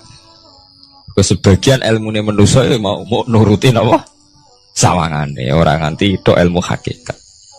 Sebab itu cara ilmu-ilmu tasawuf terus ilmu dibagi telu wonten syariat, wonten tarekat napa wonten hakikat. Mergo nek umpama nuruti syariat tok wong ku mok sawangane tok. Ya sawangane wis salat wis sujud. Jebule atine ra melok sujud. Atine berontak ene pangeran. Artine sujud kan wong tunduk kabeh ning khairihi wa syarrihi minallah. Jebule sawangane sujud tapi grundal-grundal mek pangeran jenenge sawangane. Mulane terus wonten ilmu hakikat ora oleh mau nglakoni syariat tok kudu ana hakikate. Muga ora ana hakikat ya ngoten niku wau. Mau barang mau amen sawangane tok. Sawangane sedekah jebule bar gaya mek unda-unda. Berarti sampean nak nganggo ilmu hakikat kan ngerti, manusia mau koyo dakon. Jadi sampean sedekah carane ikhlas itu gampang. Nemen gampang. Cara sampean nganggo ilmu hakikat ikhlas itu sesuatu yang sangat mudah. Malah kowe ora ikhlas itu sing janggal. Lho nggih kula sering ditangkliti, Gus ikhlas kok angel. Lho cara aku malah gampang ikhlas timbang ra ikhlas gampang ikhlas. Kowe anggere ikhlas angel berarti ilmu untuk syariat tok. Nah ilmu mesti hakikat mesti ikhlas, bukan mungkin ra ikhlas, mesti ikhlas. Misalnya ngeten. Kula niku gadah dhuwit 10.000. Nggih, cek dhuwit, cek ilmu, cek derajat. Gadah dhuwit 10.000. Sampean kalau menurut pandangan syariat karena dhuwit itu hasil dagangane jenengan ya wae jenengan. Oleh tiyang disekakno jenengan wae jenengan. Gara-gara sampean ngrasa waem lho, nak dikekno wong ya abot. Nak sampean sedekah ya ngrasa iso ngundat. Lah awalnya sampean melihat itu secara ilmu hakikat, dhuwit iki wae Allah. Wae Allah ya wae Allah ora wekku, titipan. Dikekno wong ya wae Allah dolanan mau ning nggonku, saiki ning nggone dhekne kan selesai kan. Mulane jare hikam kula tak kenang jan hikam. Cara hikam wong ra ikhlas bintu-bintune wong. Engko cara hikam logikane gampang. Jadi hikam motivasi ikhlas nu nganggo ilmu hakikat gampang. Ngeten redaksine. Kaifatat lubul ajro mimman huwa muhtihi ilaika. Utekem lu betakok ndi? Kok njaluk opah mbek wong sing ngeki hadiah ku piye? Contohnya ngeten iki, sampean tak kei dhuwit 1 juta. Tak kei. Sampean tak kon dagang. Bareng tak kon dagang sukses badi. Bareng badi yo opah ning aku. Kan lucu to nggih, wong sing ngeki hadiah kok malah dijaluki opah. Jare hikam wong Islam iku iman, iso salat sebab taufike Allah. Iso haji sebab taufike Allah. Kita iso ibadah sebab taufike Allah. Bareng awang ngekek taufik kok dijaluki opah. Lho wae nuntut opah ambek wong sing ngekeki. Lho iku lucu ta ora lucu? Masuk akal ta masuk akal? Jadi sajane gampang supaya ke salat ikhlas yakin ya Allah salat kula sebab kersane jenengan. Nggih pun apa yo opah wis isin dikek hadiah salat pira-pira to. Sing mareke nuntut mergo GR ujub. Wah aku iso salat. Nek iso salat berak swarga lho ujub. Berarti bolak-balik kenapa kita ikhlas susah? Mergo awale ilmu mbok kawal ilmu syariat. Nek cara ke awale cara melihat ilmu hakikat ikhlas ku gampang. Nggih mboten. Lha mboten kuwi ya tenan. Gampang kudu ikhlas jenengan mbek ilmune kula. Sampeyan rasakno sih. Dadi ikhlas kudu dimulai kok ilmu hakikat sih. Iku gampang. Kayak kula misalnya mulang, ya Allah jenengan negdir kula ngalim, negdir kula saged mulang. Berarti jenengan maringi kula saged ibadah. Selesai kan? Nek nuruti syariat. Wah, guru sak huruf gaji 1000 dinar. Terus gampang gremeng kan kula. Ngaji gak dihormati, nyangoni sithik ora karu-karuan. Mana gara-gara pertama mandang sing nganggo syariat, aku mulang. Berarti berhak untuk alfun apa? Dinar. Wong jare ala-ala jare mulang sak huruf ditarik pinten? 1000 dinar. Paham ya? Tapi nak pertama nganggo ilmu hakikat, aku mulang ditakdir pengiran, ditakdir di kesempatan ibadah. Ampun kok nganti nuntut, terus aku kepikiran jenenge nuntut, jenenge ngundat-ngundat pun mboten apa? Kepikiran. Paham nggih? Dadi saiki dilatih carane ikhlas piye anut ilmu hakikat. Ilmu sing awale wis anut ilmu napa? Hakikat. Nah kowe ya pertama nganggo syariat, ikhlas meksa kowe. Mesti bukti to, sampean ngrasa di dhuwit, ngrasa nglakoni salat, ngrasa mulang, tak ulang tenanan. Jebule rapati ngurmati aku. Ya tersinggung to. Lho nak tersinggung tiyang ikhlas mboten menyangkut ngoten. Ora pantes Quran diulang kok kowe terlambat, Quran diulang kok kowe guyon. Mergo piye standar Quran diulang kudu idza dzikrallah wajilat qulubuhum wa idza tuliyat alaihim ayatu zadadhum. Kan benten to nggih mboten menyangkut pribadi tersinggung mboten, tapi supaya Quran itu bener-bener zadadhum napa? Iman. Anak tersinggung syariat ono, gak ngregani wong sepuh. Nak sing kiai jadi gak ngergani kiai, kok bareng umur itu gak ngergani wong tua, malah nyiksa hati tuh. Tuh. Nah sampai ngaku ilmu hakikat selesai. Surah kepikiran, blas. Mulane cara sing aran hikam, sing aran ikhlas itu gampang. Sing mari angel, kowe iku nganggo ilmu syariat. Sehingga kowe ngerasa ujub. Iku mau, dhuwit iki wekku. Ngalim ilmuku. Ngono masjid iki tanpa aku ora dadi masjid, sehingga gak dadi imam gremeng tenan. Lah awale nganggo ilmu hakikat, ya Allah jenengan Rahman tenan. Negdir kula saged ngamal dadi pengurus takmir, negdir kula saged dadi panitia tak. Nggak misalnya sing dadi imam wong liya, kula alhamdulillah Gusti sakniki masjid rame, cik imame kula cik mboten penting, butuh kula niku ramene masjid. Wong kula pengurus takmir maksudnya ngrameni napa? Ya, takmir zaman akhir ngerameni masalah. Jadi masjid tetap gak rame, masalahnya apa? Rame kan. Maksudnya takmir masjid itu ngerameni masjid dong, bukan ngerameni masalah apa? Masjid. Paham ya? Berarti fi ra'yil aini ing dalam pandangannya mripat. Bainahuma barzakun. Bainahuma iku tetep ing dalam antarane bahro ini. Bainahuma iku tetep ing dalam antarane bahro ini barzakhun utawi pembatas. Hajizun. Mau mun kula terangaken. Jadi hakikate antarane air tawar mbek air laut itu ada hajiz, ada faktor karakter masing-masing enggak saling terganggu. Fabi ayyi ala rabbikuma mongko kelawan dine pira-pira rahmate pangeran loro ira tukadibani gorono sira loro. Yakhruju minhumal lu'lu'u wal marjan. Yukhraju bil bina' lil maf'ul. Jadi sebagian qira'ah niku diwaos yukhraju minhuma. Bil bina' lil maf'ul wal fa'il lan fa'il berarti diwaca yakhruju minhumal lu'lu'u wal marjan. Kadang diwaca yukhraju. Ai min majmu'ihima tegese saking kumpulane bahro ini. Aso diki kang beneri fi ahadima kalan sejujine bahro ini wa te wahid wa almilku iku segoro asin. Apa sing metu al-lu'lu'u wal marjan? Al-lu'lu'u apa mutiara? Wal marjanu lan perhiasan. Khirzun ahmar au sigharul lu'lu'. Wis wae gampangnya nama-nama mutiara. Fabi ayyi ala rabbikuma tukadziban. Walahul jawaril munsha'atu fil bahri kal alam. Walahulan iku tetep kedue Allah. Al jawari utai pira-pira prau. Ail sufuni tegese ai sufunu tegese pira-pira prau. Ai sufunu tegese pira-pira prau. Al munsaatu kang den wujudna. Diciptakan.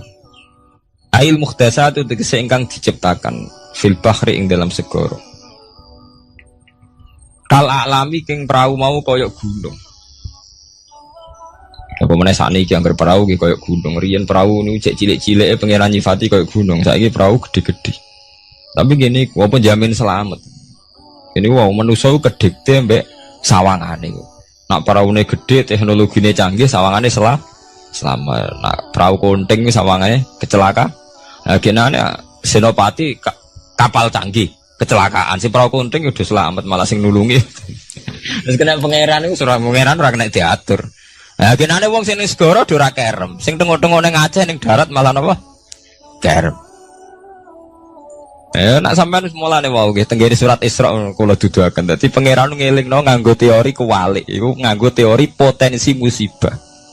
Sampai ini udah dilingno afa amintum ayakhsifa bikum janibal bari ayursila alaikum khasba ayursila alaikum qasifam naruh bulan baleni. Kowe kok ning bumi ngerasa aman. Setiap saat iso wae ana tsunami, setiap saat iso wae ana gempa, ana angin beliung, ana macam-macam. Jika manusia itu tidak pernah lepas ngerasa butuh berlindung ning Allah Subhanahu wa taala. Selama ini kita kan boten to nek numpak pesawat oleh ndonga entek-entek. Kesawangane parak musibah. Nek ning omah sawangane aman. Paham ya? Nah itu manusia, itu dilingno pangeran, tidak boleh begitu. Kita harus selalu duwe khauf. Because setiap hidayat kayak ngoten. Sawangannya kena sergap sholat itu, koyo para pangeran bebas maksiat. Iso wae pangeran ndadekno wong alim ahli ibadah kecelakaan iki kada. Tujuane napa ben wong ora iktimat alal amal, cara hikam wong ben ora tetanggenan mbek amal. Nah, cerita-cerita tentang Duratun Nasihin nak kiai bar sesuk top-tope kiai. Ning akhir hayatnya nggih selingkuh nggih mboten sejarah. Ya manusa gampang akal-akalane. Kuat cerita-cerita seorang ulama, seorang abid ibadah puluhan tahun akhirnya kecelakaan. Iku nunjukno sing penting wong ku berlindung ning Allah Subhanahu wa taala. Mulane jare sing aran hikam uang ngurung untuk makom fana itu makom sing wis gak iso ndelok awake. Iku cek rawan ujub. Ngene wae. Sale ke salat ngrasa ya Allah kula pun salat jenengan tampi. Kula pun zakat jenengan tampi. Sing mari muni kula sing mari rawan kira ikhlas. Mbok sekali-kali mulane jari hikam. Masalah utamane kita ora eling pangeran, eling khazun nafsi. Jajal elingem dimulai kok pangeran, terus ape ra ikhlas wae. Ya Allah jenengan nekdir kula saged salat. Jenengan negir kula purun zakat. Muni alhamdulillah Gusti kok saged zakat. Wis gak kepikiran kepengin dimatur nuni kepengin entuk swarga. Lah nek cara ngomong muni kula. Wis tak kei zakat jemle dhewe aku. Aku salat bolak-balik rezeki tetep seret. Tuhan kula iku rawan kakean nuntut. Nggih mboten. Aku ndonga-ndonga oleh Gus tetep ae tokoku bangkrut. Muni kula marai masalah. Mergo mari roh hadun nafs. Cara bahasa sing rohi sampean mari ujub muni kula mari napa? Jajal sampean pertama nyebut kok kata Allah. Alhamdulillah Gus kula diparingi Allah utawa Allah maringi kula ngeten. Maringi arto kula kathah. Ya Allah nyukani kula taufik purun zakat. Wis ora kepikiran apa udah tapi. Gimana? Mergo kebesaran Allah ini akan melumat ujube sampeyan. Paham ya? Gampang tuh saat ini apa sama ikhlas? Ini gampang, jadi ikhlas itu gampang. Semari angel awalnya buat bangun berbasis ilmu syariat. Artinya radu nih tuh. Kepengen ikhlas kok dibangun berbasis no syariat. Kabeh mana adu nih. Mulanya jari hikam. Kue itu mau wiridani Nabi ono nyebut aku. Mulanya darani hikam. Orang yang paling ngerti rahasia ikhlas ya hikam. Semua wiridan yang diajarkan ke kita itu tidak ada yang nyebut aku. Enggak ada wiridan hamidullah saya muji Allah itu tidak ada. Ya langsung alhamdulillah. Wiridan tasbih ngoten subhanaka wallahumma bihamdik subhanallah. Tidak ada Nabi ngajari sabbahtu wa hamd. Karena aku muni kula maca tak wis rawan ujub, angger muni kula rawan. Iya bener. Semuanya agama ngajari aku gak nyebut kula. Itu jenis makom fana. Terus diterkenal ning hikam istilah makom napa? Fana. Yaitu tidak pernah nyebut kula. Jadi yang gereling pengiran nih subhanallah walhamdulillah wala ilaha illallah wallahu akbar. Angger kula iku serawan ujub. Kecuali masalah elek malah kau nyebut astagfirullahaladzim kula akeh dosane juk sepuro Gusti. Bener nek elek akonillah. Ben ora ndase gede. Mah apik dilakoni kula salat Gusti, kula zakat. Wah akhire ndase gede. Kowe tuh mau ana wiridan sebarang-barang apik ana kata kulone ayo. Mboten enten. Nah, ya alhamdulillah subhanallah. Ya ora karepe. Waca-waca te ora napa. Arep saya tak terangno kenapa ora nyebut kula. Iku ana sirine. Ben dua ujub, dua khadzun nafsi. Wiridan la khola langsung la khola wala quwata illa billahil aliyil azim. Subhanaka wa bihamdik subhanallah bihamdi. Kowe kula ku lereni. Kecuali ngaku dosa bener, Robi ini zalam tuh nafsi. Bendase gak gede, nak salah lah muni kula. Bener muni kula, salamat kakak nuntut. Yang jare hikam napa kaifatat lubul ajroh mimman huwa muhtihi ilaika. Oke kok nuntut ganjaran mbek wong sing ngekeki hadiah. Cek mursalem gitu, mursal jadi. Nah kita ini kan lucu tuh, kita mulai cilik diajari tauhid, iso salat kersane Allah, iso zakat kersane Allah, iso haji kersane Allah. Bariku njaluk Allah opah. Dikai piro-piro to nggih. Kok njuk napa? Opah. Gampang to ikhlas to. Seringkali kita mendengar ketika orang tawasul mengucapkan kata ila ruhi, ila arwahi, dan ila hadrati. Bahkan ada juga yang mengatakan ila ruhi fi jasadi. Akan tetapi tak sedikit pula yang tidak mengerti apa perbedaan dari ketiga kata tersebut. Baik ila ruhi, kalimat ila ruhi mempunyai arti sebutan kepada sebuah ruh seseorang, atau bisa juga dihususkan. Kenapa? Karena kalimat ini bermakna tunggal atau ditujukan kepada satu orang. Oleh karena itu, pada kalimat ini penggunaannya biasa ditambahi kata khususon. Misalnya, khususon ila ruhi abi wa ila ruhi umi ilahumul fatihah. Seperti itu. Kemudian ila arwahi. Kata ila arwahi adalah bentuk jamak dari kata ruh. Penggunaannya dalam praktek bertawasul ialah sebagai pengantar jika yang kita kirim al-fatihah adalah beberapa orang atau lebih dari satu orang. Misalnya, summa ila arwahi jami'il ahli kubur minal muslimina wal muslimat wal mu'minina wal mu'minat al-fatihah. Atau misalnya summa ila arwahi khususon jamil ahli kubur, keluarga besar bapak pulan bin pulan, sebutin semua nama almarhum keluarganya, lalu al-fatihah. Jadi di sini perbedaannya dari kedua kata yakni ila ruhi dan ila arwahi ialah pada penggunaannya antara satu dan banyak orang kita sebutkan. Kemudian kita juga mendengar kata summa. Kata summa sendiri berarti kemudian. Kata ini sebagai penghubung antara orang yang disebut pertama dengan orang berikutnya. Lalu yang ketiga ila hadarati. Ila hadarati ialah sebutan yang digunakan untuk merujuk kepada seseorang yang dinilai tinggi derajatnya di hadapan Allah Subhanahu wa taala atau orang yang dicintainya. Penggunaannya sebagai bentuk penghormatan atau memuliakan kepada orang yang disebutkan. Yang di sini diketahui orang tersebut sudah tidak terbantahkan iman dan keilmuannya. Misalnya para nabi, keluarga dan sahabatnya, tabi'in, aulia serta para ulama. Contoh, ila hadarati khususun iwanihil minal anbiya'i wal mursalin wasuhada'i wassolihin wassahabati wat tabi'in dan seterusnya. Lahumul fatihah. Pokoknya yang intinya kalimat ila hadarati ini digunakan untuk orang yang kita muliakan. Kemudian juga ada ila ruhi fi jasadi atau ila jasadi. Nah ini keperuntukannya bagi orang yang masih hidup. Kenapa orang yang masih hidup bisa dikirimi fatihah? Yang sudah meninggal saja bisa, apalagi yang masih hidup. Hal ini lebih ke mendoakan sebagai wasilah amal kita agar doa kita bisa lebih diijabah. Seolah kita berkata, ya Allah, dengan bacaan Al-Fatihah ini saya mohon engkau sembuhkan si fulan dari sakitnya, lancarkan si fulan urusannya, atau bisa juga berkahkanlah si fulan, atau dan lain sebagainya.